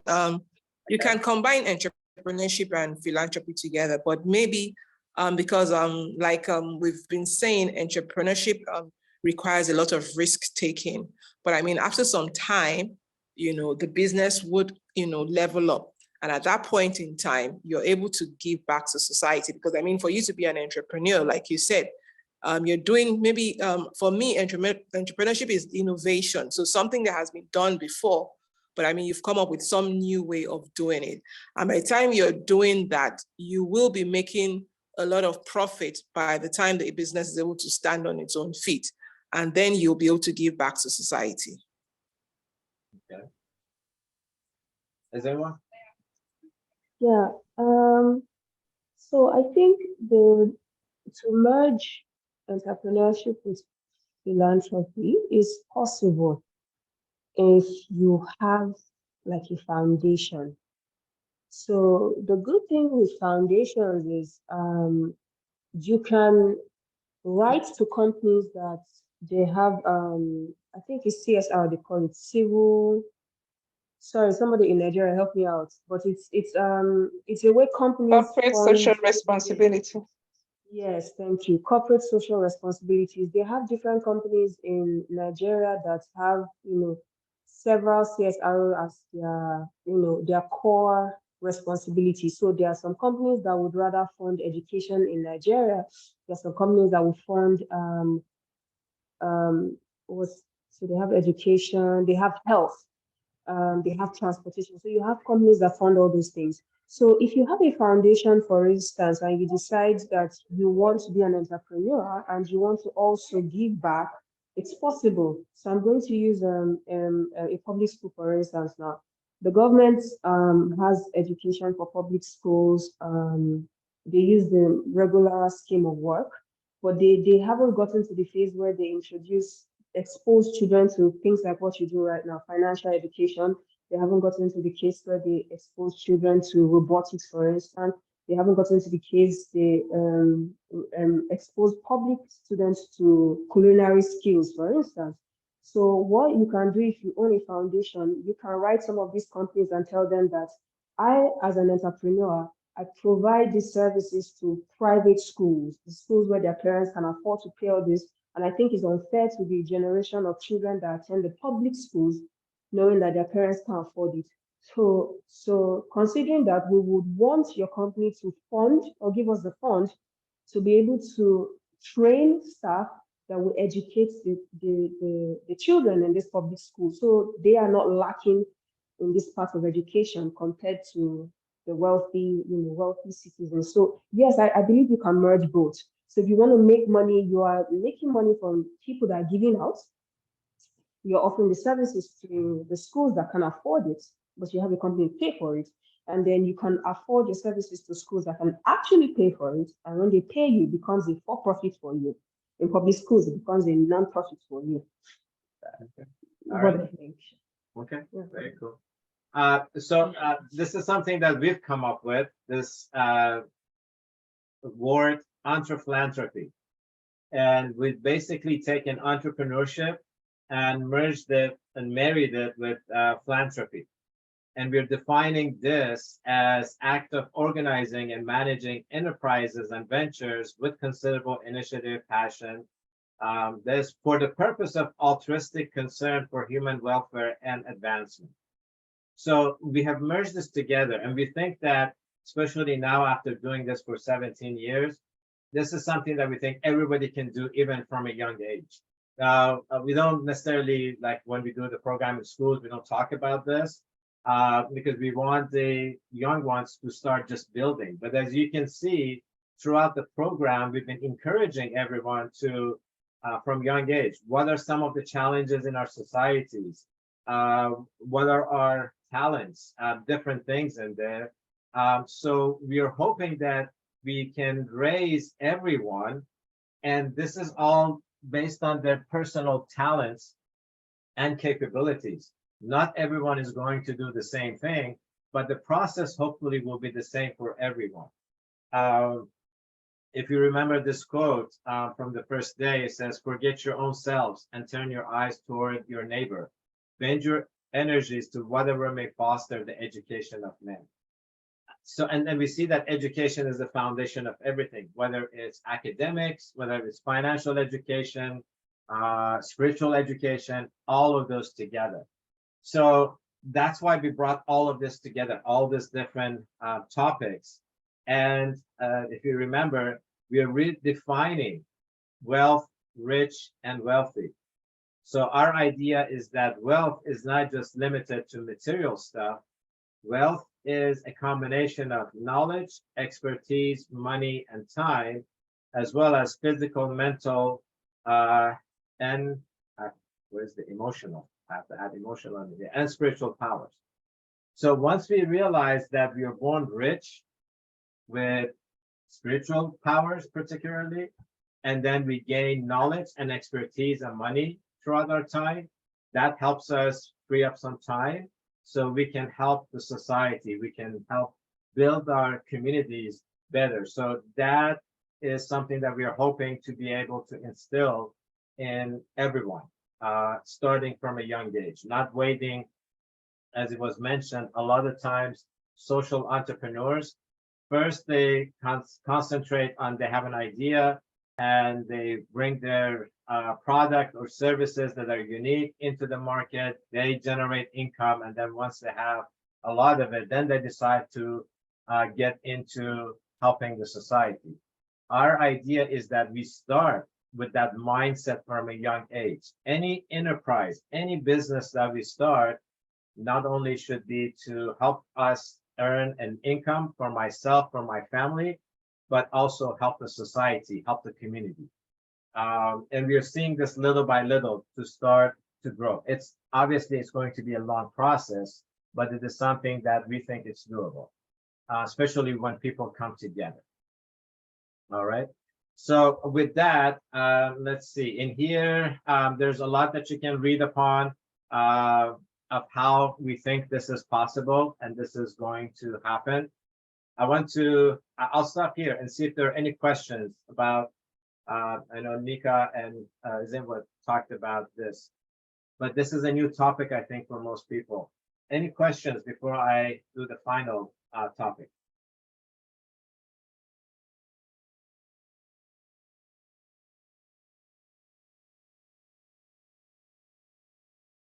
Okay, I guess everybody's quiet. So the final topic is what we call social and economic action and development. So again, everything that we have learned is about securing a safe and sound financial house for ourselves, for our family, but also for our neighborhood, for our community, and eventually the entire world. So what we're thinking about is that, as we have seen through the program, by starting to identify challenges in our society and then getting people together, is we're defining social and economic as activities in the field of social economic development to seek to promote the well-being of people of all walks of life. Because I think everyone agrees, as we have talked about, there are many challenges that we need to tackle. The unique thing about the system that we're proposing and we are helping to happen, as I mentioned last time, is to bring spiritual teachings into it. So again, for most parts, our life has been kind of separated. We have our work and financial life, and then we have our spiritual life. But we need to bring those together. And hopefully this program has shown you at least how spirituality plays a role in our finances, but spirituality also plays a role in everything. So I only have several slides in here. We'll go through some of these slides. So we think that there should be a coherence between spiritual and material worlds, as we've been talking about. We can start to identify some challenges in our society. They could be complex, they could be simple.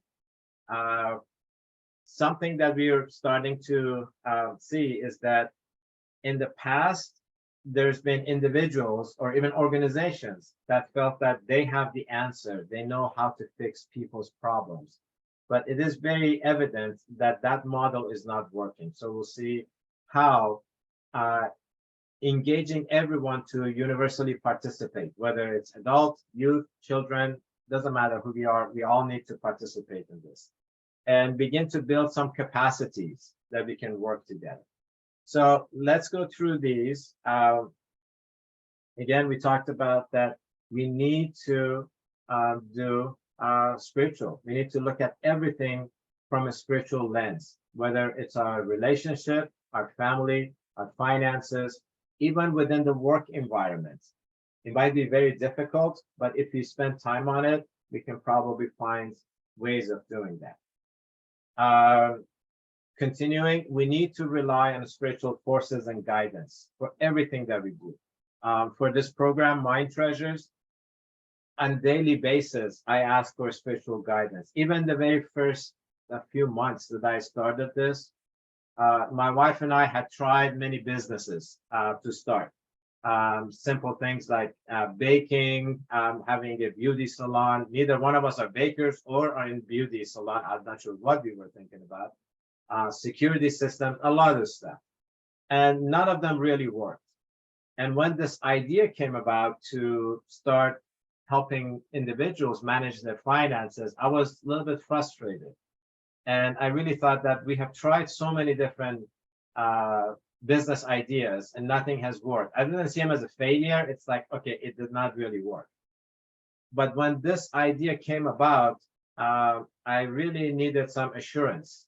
So I really prayed. And often I see dreams. And this particular one, I wanted to know if this is something that's going to work or not, because I really could not really continue trying a new venture and wouldn't work. So I asked my grandfather, he was a great business person and entrepreneur. And I had a dream. He was in my dream. He looked at my paperwork and he said, go ahead, this is good. So that's all the assurance I needed. And I continually see that that spiritual guidance keeps coming. So whenever we get together to do this, praying is really helpful. And acting on ideas and inspirations, I get a lot of ideas. Even now that we're doing this program, a lot of other ideas come, and I don't know if they're correct or not, but I completely rely on spiritual forces. I put my 200% behind it. If it's supposed to happen, I see the results. If it's not supposed to happen, it's like it wasn't meant to be. I don't look at it as a failure, but it's like, all right, let's move on. Let's try something else. A lot of times we want to fix a big problem that's very well beyond our capabilities or the group that we're getting together. So while having a world embracing vision is very important, but then we need to start small. When my wife and I started this project, we had no idea that we would be doing these workshops all around the world virtually. It was just that we wanted to teach our two boys and maybe a few friends and family. But then over time, it just continued to grow and to grow and to grow. And this is what we're doing right now. So starting small, and this is something that I really love about friends in Africa. Everyone that I have come in touch with in Africa, they do have this world embracing vision. They all say, well, I want to learn this. I want to teach it to my family and then the community and then everybody else. I want to make this a global venture. So I really love working with friends in Africa, and this is honestly true. But we have to start from small, getting people, friends together. Right? This one is quite important. Again, in the past, many individuals or many organizations have tried to go to other countries, other neighborhoods. It happens here. We see it all around the world. And they have a feeling that they can go in and fix somebody's problem. And it just does not work.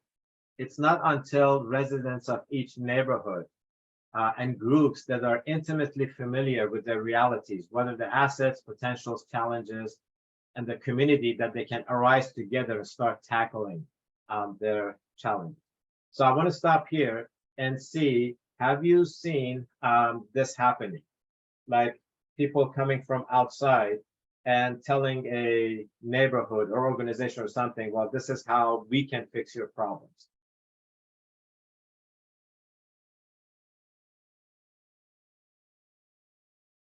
Anybody can think of? Go ahead, Nika. I think it happens every single time. Most of the things we see around people coming from outside and say, oh, let's fix this problem.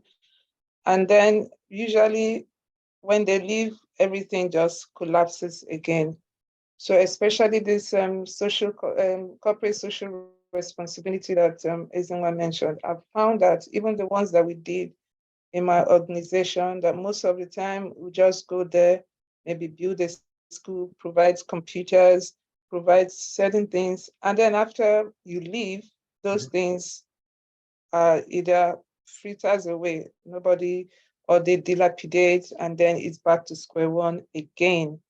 So it's really a concept that's that caught my attention when you see that things change to come from within the society.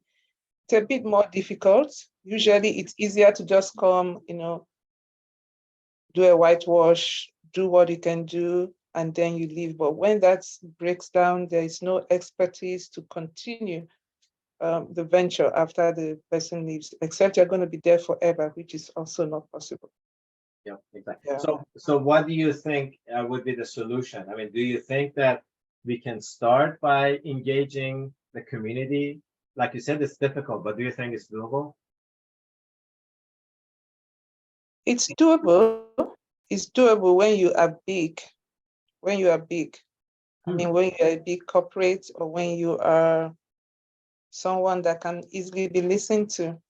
Now, when you don't have that voice, a lot of people kind of suspect your motives and suspect that there must be something. Why are you doing this? I mean, that means, especially in our environment, where scamming has become like a big issue. People think, okay, why are you doing this? How can you do this? And there's always that suspicion behind, and they don't galvanize towards yeah. And when they see that there's actually no financial, because at times they also think that you're coming to give them money or give them something. And when they see that you're actually calling them to come and do some more work, they walk away. Really. Okay. That's a challenge. All right. Let's see if anybody else has any thoughts about this process. If we can start with a small group of people, and me not knowing the realities in your communities, but it's a process that is actually happening all around the world. And there are great examples of this really being helpful, not just here in US, but all around the world. This is a process that I'm very familiar with, either through our program or other ones. And it is difficult. It's not easy, but it is showing some results. So I'd like to hear from other friends here that what your thoughts is. Is it possible to start doing this with a small group of residents in a neighborhood? Anybody else has a thought? You want to know if it's possible to train in the finances and any other extras, yes? Hello? Yes, yeah. Yeah, I think it is to train a set of people that would keep training, but accountability sometimes can be a major issue to make sure it keeps going. Like Neka said, that sometimes when you have the CSR will show up to do things, once you're not there again, then that's the end. So there can be regulatory bodies. Obviously, the government needs to be involved to a large extent to create policies that will make it easier for us to do things like this. And there has to be some continuity plan, so it just doesn't die when you're out. So it just keeps going. So it is possible. It will be difficult, but really possible. You need bodies that would encourage that, the program to keep it running for a long time. Okay, all right. So let's give it a try. I mean, this is something that hopefully your team will be able to consult on, and I'll be here to help as much as I can, and see where we go with it. We have seen a lot, like I said, and I have videos to share with everyone of how this process could possibly work. All right, I want to continue. So in continuation with this is part of the problem that when people come from outside to do good for the community and they have the best of intentions, but like Nika said, when they leave, everything falls apart. Another element that has been really bad, for the lack of a better word, is that often when people or organizations look at the community, they're only looking at the community from its challenges, from outside. From outside, and this is, we call it the old world order, that everybody has to be looked down. Well, I'm going to help a third world country. I'm here in US, there's low to moderate income, or LMI. I'm going to help an at-risk community, underserved, underbanked, unbanked, disadvantaged. This is so popular here in US. It's actually required for most of the organizations to receive funding from sponsors, whether it be a government, a company, or a foundation. We have to use these terminologies. Otherwise, they would think that we're going to a well-off neighborhood and trying to use their money to do some good. But this is one thing that our organization, Mind Treasures, we are challenging this all the way through the government. We are saying that, why do we always have to look at everything from half full, a glass half full? Why do we always have to look at the challenges? Yes, we are not forgetting that the individuals and families and communities that we're working with, these are some of the realities, but also some of the realities is that they have a lot of assets. They have a lot of strengths, and that's what we're calling a strength-based culture. So there are communities and neighborhoods that can get together. There are villages that have strong faith-based groups. There is ethnicity and diversity in ethnicity. There's arts, culture, food, a lot of things that often it's overlooked. And systems, government systems, mostly government systems, or even individuals, they just want to put negative labels on individuals or communities and say, well, because this is a third world country, I want to go do that. Or here in US, even in our city, it's like this LMI at risk and underserved. It's very popular. So I want to pause here and see what are some of the negative labels that are used in Nigeria that you have seen.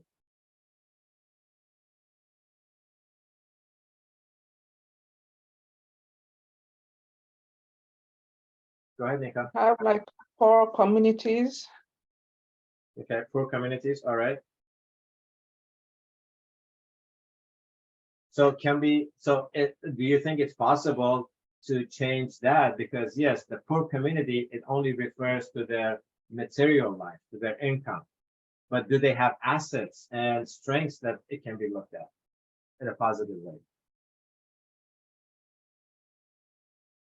Yeah. Can you think of any positive strengths that we can look at? Okay, positive strength could be just their strength, physical strength. Okay. Okay, so we've seen some instances where this has been done positively is somebody goes to maybe a community like that and sets up like a theater group, a dance troupe, a football, what would I call it? Like a football team like that. And then from there, people are identified who have dance troupes that have gone to different parts of the world. I see a few of them on YouTube that are coming from that kind of poor communities, and somebody just went there to train them how to dance, and they become popular. All right, very good. Thank you. I saw Nene. Nene, you want to add something? I saw you unmute yourself. Yes, I just wanted to add, I know like we have some communities here also. They are poor communities, but in those communities, we have a lot of creative people who have come out of those communities. You know, so if given the opportunity, like Ms. Neka has said, you'll be able to find a lot of talents in those communities. Yep, exactly. That's what, and that's what we're trying to change. It's very difficult. And I have a full presentation on that we have tried with different organizations in our town. One of the biggest one that has accepted to do this on a small scale at this point is actually one of our government agencies, is the district attorney. That because our district attorney, the judicial system locally here, they're really trying to prevent crime. They have a lot of programs. They're actually our largest sponsor here in our city. And they're trying to help educate the children before they get into trouble, they commit a crime, or those that have committed the crime for the first time. They have programs for them to keep them outside of the judicial system and court. So when we presented this to them, at least in one of their websites, not the full, the main one, but one of their subsidiaries that we're working with, they agreed to remove all of these negative words. And I really didn't think it was going to work. But I thought that, well, I have nothing to lose. Let me present this topic. Let me present this idea to them. Because again, every time that we have made this presentation, most participants have said, well, Alex, if we don't use these words, we will not get any money. We will not get any funding. And we have been an example. Our organizations, the way we present this, whenever we are asked in our proposals, describe the demographics of the community and the applications, the funders are looking for these words, but we present it in a way that, well, we are working with neighborhoods, individuals, and communities that have a lot of untapped or undiscovered and developed potentials, characteristics, and all these assets. And then at the end, we put in that, yes, they do have the challenges of income challenges, other things, never underserved. There is a thought process, especially here in the US, which is very unfortunate. There's a large group of populations that feel like they need to be served. And they don't want to do anything. And because the government tells them that they're underserved, and they also don't want to change their ways of living. They're expecting government handouts and government services.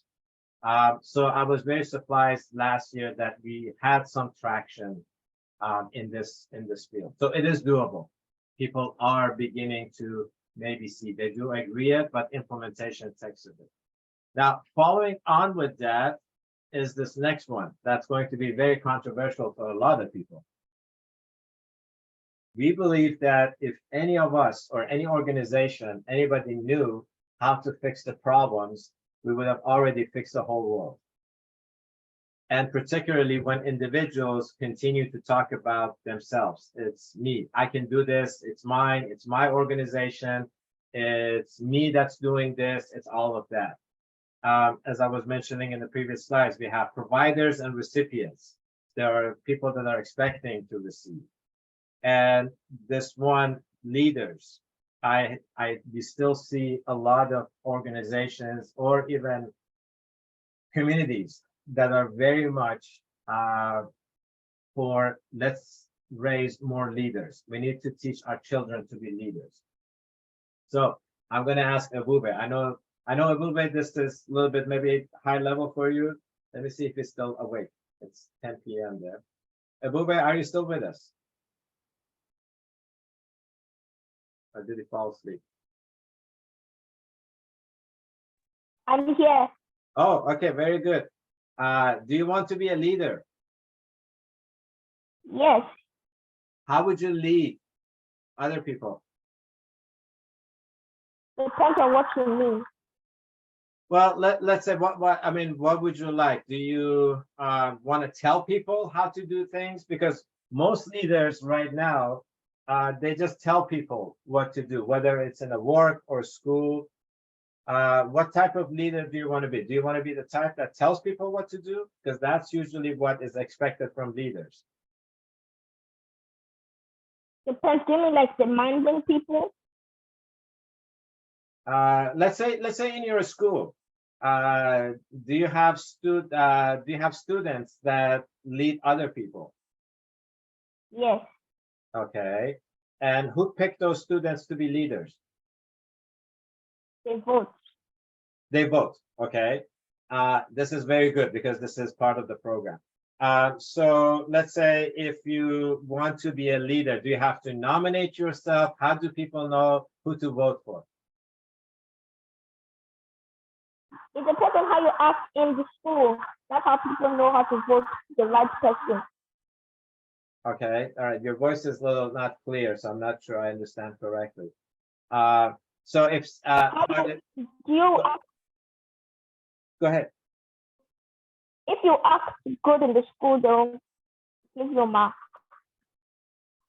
Okay, so let's say if I want to be a leader in your, let's say if I'm one of your friends, one of your schoolmates, or yourself, if you want to be a leader, do you go tell people that I want to be a leader and vote for me? Yes, Okay, and do you promise them things like if you vote for me and I become a leader, I will do certain things for you? yes, that's, I don't Okay. mean like bribing.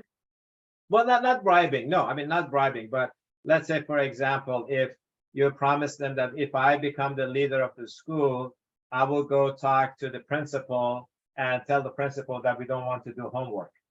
Would that's not a bribe, but you're telling people that if you become a lead, if you become the representative for the students, you're going to go talk to the principal of not doing homeworks. Was that the example? Oh, that's what you mean. Yes.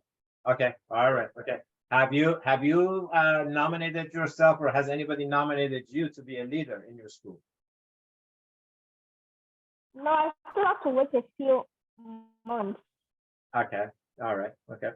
Like next month, that's when we do elections for myself. Okay, all right, very good. Now, let me ask you this. Have you voted for some of the people that have become leaders in your school?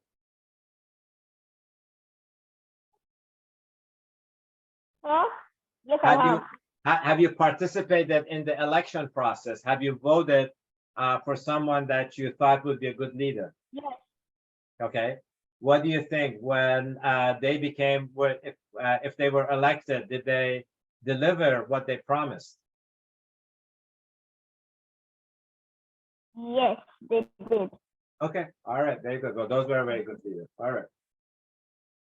What do you think? Okay, so let me ask you this. What do you think about our government system? Doesn't matter whether it's Nigeria, US, anywhere in the world. They do a lot of promises. I mean, all different levels, presidents, prime ministers, doesn't really matter. They make a lot of promises. Do they deliver usually? And it's because you said around the world, I was confused because I've not seen American election apart from Trump and Biden. Okay. All right. Okay. All right. And I'm not, I don't want to name any person. This is just general. So here's what we are seeing in here, that the old world order is about pride. It's about promising. I know how to fix things. I know this. And when I become in power, I'm going to do all of this, all of this. And a lot of them do it with a good intention, especially in schools. Those that nominate themselves in the schools for like student bodies, this is what we have in US, for student bodies, and they become representatives, they mean well. But then often when we make promises, it's not really up to us. Like, for example, if a student says, I'm going to go talk to the principal and tell the principal we don't want to have any homework, we know that that's not going to happen. But we may think that, well, this person has made a promise. He or she will be doing this. So we're thinking that we all need to shift over to this right side. the New World Order. And basically, the foundation of this is humility. Nobody thinking that I have the answer. It's not about me. It's about us. It's about we. It's about ours. Because if any of us knew how to fix problems, we would have already done it. And it's about working together as a team, people accompanying each other in the field of service and learning, and becoming, instead of becoming leaders that just make promises and talk, we lead by examples. We become exemplars. And I love this quote from the Bible. If you look, none of the manifestations of God, all the way from the beginning, none of them have ever said we are leaders of the humanity. They all said we are servants. We are all here to serve, not to be served. So this is something, another thing that we are really starting. It's difficult to grasp, but it is doable. In our culture, in Mind Treasures culture, we do not have any leaders. Now, this doesn't mean that everybody does the same thing. We have, everybody has different responsibilities, but we all work together. We all consult together. We all try to set examples. And that is the model that we're hoping to come to bring into society. And we actually bring that election process in the schools. So there was an activity in the generosity lesson that we didn't do. I promise we'll talk more about it. So whenever we do this in a group in schools, every school that we go to, usually we are working with more than one classroom. It's usually 2, 3 classrooms, sometimes even 7 or 8. So what we have as part of the generosity, and it's really not that much has to do with generosity, but it's the timing of it. We ask every classroom to elect representatives, 2 representatives per group that will deliver a presentation on the last day of the program, where we invite parents to come, the principals usually come, their classmates come, our sponsors usually come. And we ask the students to vote for their friends based on their character traits, not based on promises or nomination. That's actually absolutely forbidden. Nobody can nominate themselves or nominate others, but vote for their schoolmate, classmates based on their characteristics. So I want to ask this group here, what do you think are some of the good characteristics of a good representative? So let's say here, within our group of 7 participants here, if we were to elect 1 or 2, without naming anybody's name, what characteristics, and if we would ask this, we can actually look at it this way. I believe this group is going to make a presentation on the 23rd. What do you think the people who are going to be presenting, what characteristics should they possess?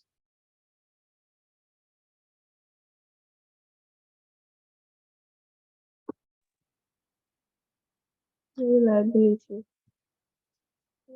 Is anyone, go ahead, what are your thoughts? People of integrity and reliability. Okay.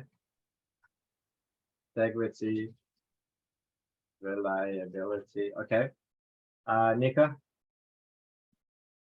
Okay, it will be technical knowledge. Okay. And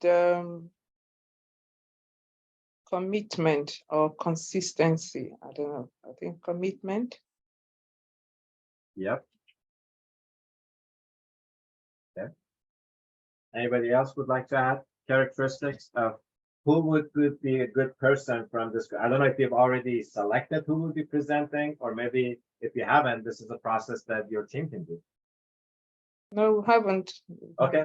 All right. Well, that's perfect. Hopefully we can do this. Anybody else would like to add some characteristics of who would be a good person to make the presentation on the 23rd?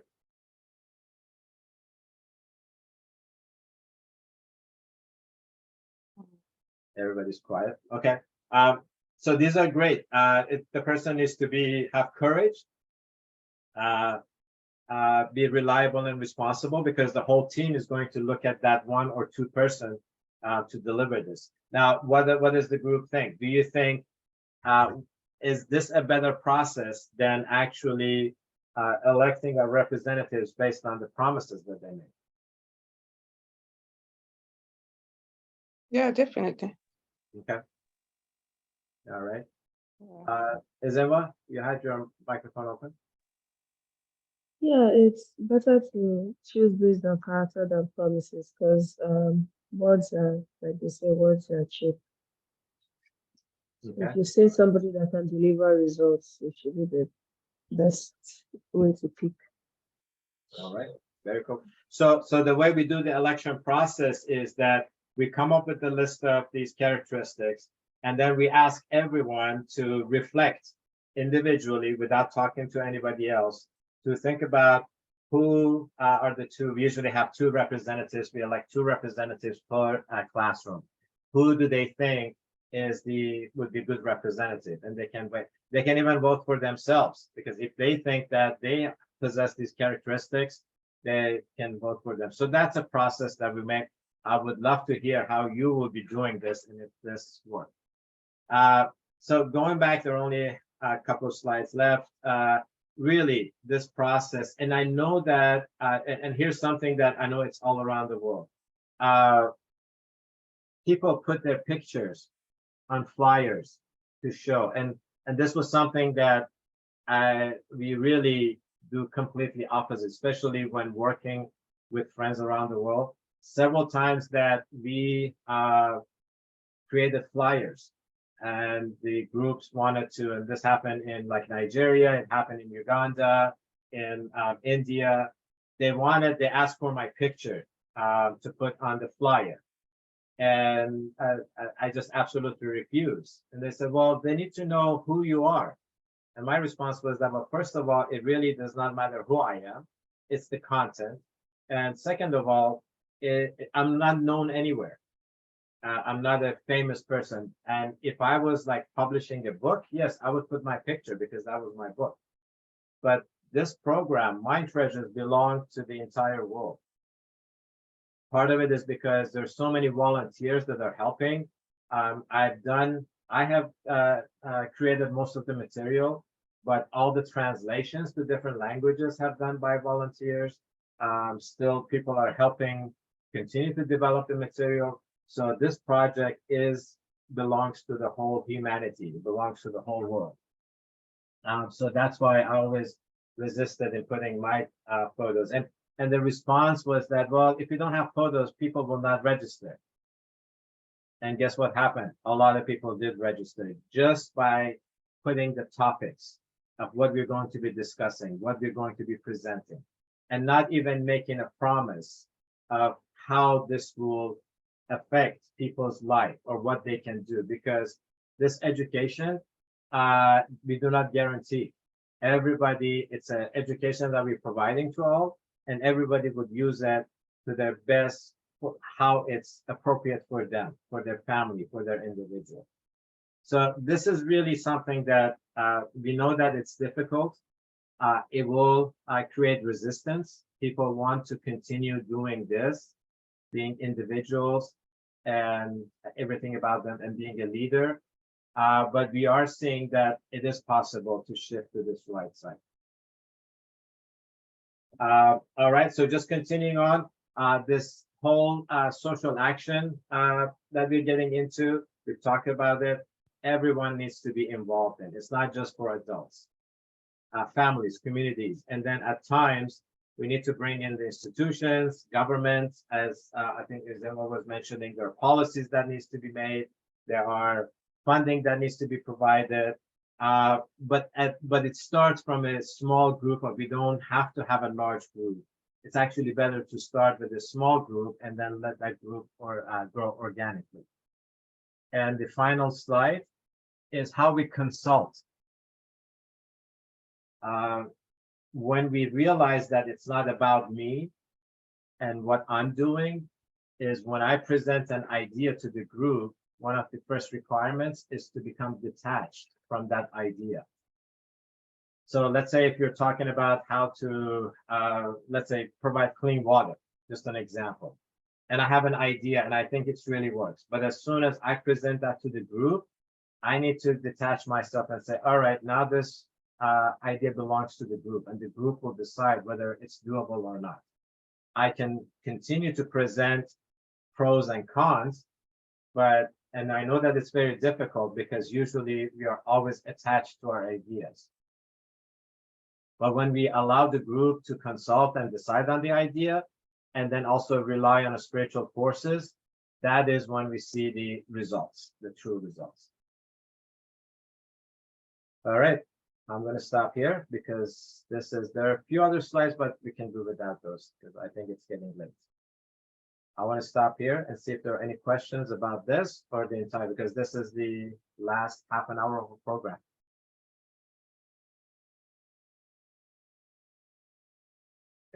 Okay. I have a question and a comment or well, let's say comment on. You did say that a leader leads by example, right? Mm-hmm. But he still leads. He's still a leader. He still shows people what to do, kind of, depending on the field of expertise. So to be a leader, you have to have like an expertise in a particular field that would be maybe superior to the people that you are leading. So to some extent, yes, he's a leader, but it's just that how do we lead? He leads by example, not by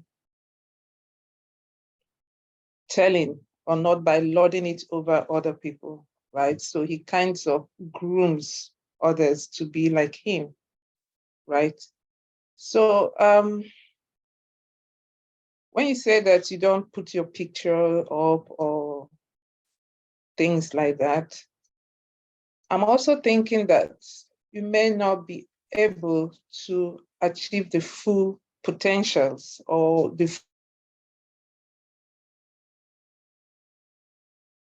full people now. So if you say, okay, it's not about me, it's about the work, you may just reach like 10 or 100 people. You'll be able to reach the 1,000 because the 1,000 may be, they're not coming because of a person, but you are luring them. I don't know if you are bringing them, you are luring them based on what they want so that you can achieve what you want to achieve, which is to impact that knowledge. So I'm kind of trying to see the balance between the two. Yes, you don't want to be a selfish leader, yeah, but also you don't want to also to compromise the assignment by not focusing on yourself. You still need to, I'm still the one leading, it's still my assignment. So yeah, the torchlight will be on you, but you will need to flash it back to the people that you are leading. So it's kind of hard to achieve the balance between the two, but I think we need to find a way to balance the two. That's my comment. Then my question would be that I don't think I see this slide on the. No, it's not. I'll share it with the group in the group chat. Okay. It's not there. I'll share it. Ezinwa, you have, and Nika, I'll come back to you. Let's see. Ezinwa has something to say. It's our contribution or our concerns in our contribution. So I understand what Mr. Alex is saying, that this is an assignment he's willing to do, and I also understand why you think having his space will make more impact. So one thing I've realized in Africa, or should I say Nigeria as a whole, is a bias. When you have a foreigner teach, they usually think that, or they just believe it's an expatriate, But if they have their kind, they don't believe as much. So I think his own idea of not putting his face is not bad. It drives people to take a closer look at what they are going to expect of the program, which is why you have the topics the core areas, the needs in a society that you need to hammer at a flyer, for instance. So if you want to talk about financial literacy, and we're going to teach people financial literacy, and it's on a flyer, and we're going to teach people how to budget their time, how to budget their finances, how to invest, how to grow assets, how to reduce their liabilities. People that are interested in really learning about finances, once they see those PowerPoints, I don't know that they will care who's executing, but they will care more about the content and the weight of the program they're about to embark on. That it would easily cover for a no face, if you know what I mean. It's just my contribution. I really like what you said. It should be all about the content and not the container. See, I'm just a container. I'm just a vessel to deliver this project. And again, at this point, nobody knows me. I mean, the only people that really know me are the people that have participated in our program, especially like 3 years ago when we started doing this virtual series. Nobody, I mean, even people didn't know who I was. So putting my name and putting my face, I don't think it would have added any value, and even to this day. But we have made it in the point. And remember, I said that we do a lot of things differently than normal. And I can easily say that, I'll give you an example. When we did the last program in Nigeria, it was about, I want to say 2 years ago. It was organized by a group in Lagos. And the gentleman, he has a large network. I'll share his name and information later on. And he kept on saying that, no, Alex, we need to have your face in there. People are not going to sign up. And yet 200 people signed up. Now, the unfortunate thing was that out of that 200, only 10 participated. Not because they didn't know who I was, but they had challenges. They had network challenges. So we had to think a little bit differently. But we have seen, and again, we're trying to be different because we know that the old world system does not work. I mean, it's the same way here. But when we see a lot, especially our politicians in US, I mean, you've seen them on TV, even at the local level. It's always about their pictures, what they have done, what they're going to do, and all of that stuff. So I'm just suggesting, let's try something different and see if it works. Yes, there are people, and to Nika, to your comment about leaders and authorities, yes, within, let's say, Mind Treasures, I ultimately sign all the checks, pay all the bills, and do everything else. But then when it comes to like where we're going to deliver the program, how we're going to deliver the program, it's usually the group effort. And I always ask when our friends, when our team members to introduce me, I always ask them to introduce me as a facilitator. That's it. And it has worked. We are seeing that it does work in there. So I hope that, and like I said, it's a new concept. It's a new concept. It's different.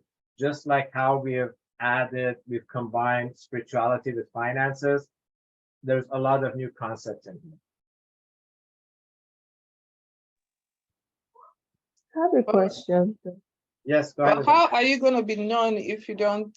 It's one day. It has to start on a day. That's how I look at it. I mean, I think we would have a bigger impact, right? When people connect in different ways. Some people are visual, some people are kinetic, or some people are auditory, and we should reach everyone, right? So in any assignment, that's how I look at it. You should not limit you should not disenfranchise any part of the population. So whatever medium, whatever avenue, whatever thing you're going to do to reach out, use it. But when they now bring them forward, when they now come close, they will now see who you are, how you are, what you are, and how you do things. And that's how you disciple them. But we can't disciple them from afar. That's really, I think that's my philosophy. So let's think this way. Why don't we put the name Mind Treasures in front? And that's what we've been doing. because it's the, or, and Mind Treasures, again, as I mentioned, it's not just me, my wife, or the group here. Mind Treasures is a global work. And that's what we think that we should put forward instead of, and it's not just me, it's any of, right now there's a group of 7 of us that are doing this here. So it's none of us, but it's the Mind Treasures that's coming forward, the program, the content, and all of that. So once they do that, and hopefully your team will begin to implement in the community, they will see that, wow, this is something that your group has participated in, you have learned it, you have implemented it in your program, and then you will have a lot more power than just me spreading the word. That's what I like to put in, make a suggestion in there. Of course, it's at some point of time, you really need to have my face somewhere. I will agree to it. But I think the concept and the name Mind Treasures can carry that, what exactly, Nika, you're talking about, expanding the program. Izima, I think you wanted to say something. You had your mic open. You're shy, Mr. Alex. No, believe me, I'm not shy. My wife says, Alex, when are you going to stop talking? I mean, I'm definitely not shy. It's about detaching myself. Humility, yeah. It's about- humility. Yeah, it's about detaching myself from the program. Because if I'm the only one who's promoting the program, then that's me. Everybody thinks that, oh, Mind Treasures is Alex. But if everybody, if it's Mind Treasures put forward, then it's your team here. And believe me, we are working with many individuals and organizations, particularly in Africa. I think I've mentioned this to Nika. I cannot wait until we travel to Africa. Well, we are actually, in 2 weeks, we're going to Morocco for vacation, and we absolutely picked the wrong time to go there because it's going to be like 42, 43 degrees Celsius. So it's going to be hot. Wow. But I'm really, I mean, that is my highest wish and desire, to come to Africa and meet the friends that I've been working with virtually. Your team, there's a lot of initiatives that are going on, in particular in Uganda. Many people, so over this past, since COVID, I think about a few hundred, 300-400 people have completed our training. They want to implement the program in their communities. And as you can see, the program is not difficult. The material, I don't think is difficult. It's just organizing. But I'm really having high hope and expectation from your team, because you're the first group that is from the same church, from the same group, as opposed to just one individual doing this. And you are going to make the presentation. So I know I'll be traveling for the program to Africa soon. I just don't know when and which country is going to be. And once I come there, you will see that I cannot stop talking. Okay.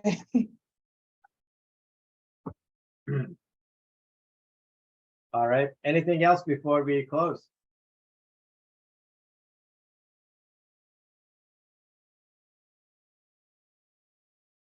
All right. I think that's a sign that's telling me I need to stop talking. Again, thank you so much for everyone for sacrificing your time, staying up late, especially our 10-year-old young participant, Ebube. I know it's 10:30 at night there. I really appreciate. I know that friends who cannot be on the virtual call, they've been watching the recording. Please continue to do your assignments. I'm still monitoring. I know there was a question before we start the series that if you will provide any certificate. Requirement for the certificate is, well, first of all, it's really a lot more important to implement the topics in your personal life. But we will provide certificates. But all the assignments have to be completed, and you will have to do at least 3 months of income and expense and assets and liabilities. So you get into that habit. So if you do all of those in 3 months, whoever completes all these steps will receive their certificates from us. Oh, thank you. All right. Thank you very much. Have a good evening, everyone. And we look forward to talking to you later. All right, so I also want to use this opportunity to thank you very much, Alex, for your commitment, dedication, the passion, and your hunger to see a change in the society. It's not often that we see that, and we do appreciate it. And hopefully, we will definitely see you in Nigeria in not too distant future. Yes, looking forward to it. All right. And my regards to your wife as well. All right, thank you, thank you, thank you so much. All right, bye, everyone, good night. Thank Good you. night. Good night. Thank you. Good night. Talk to you guys later. Thank you. Bye. Bye.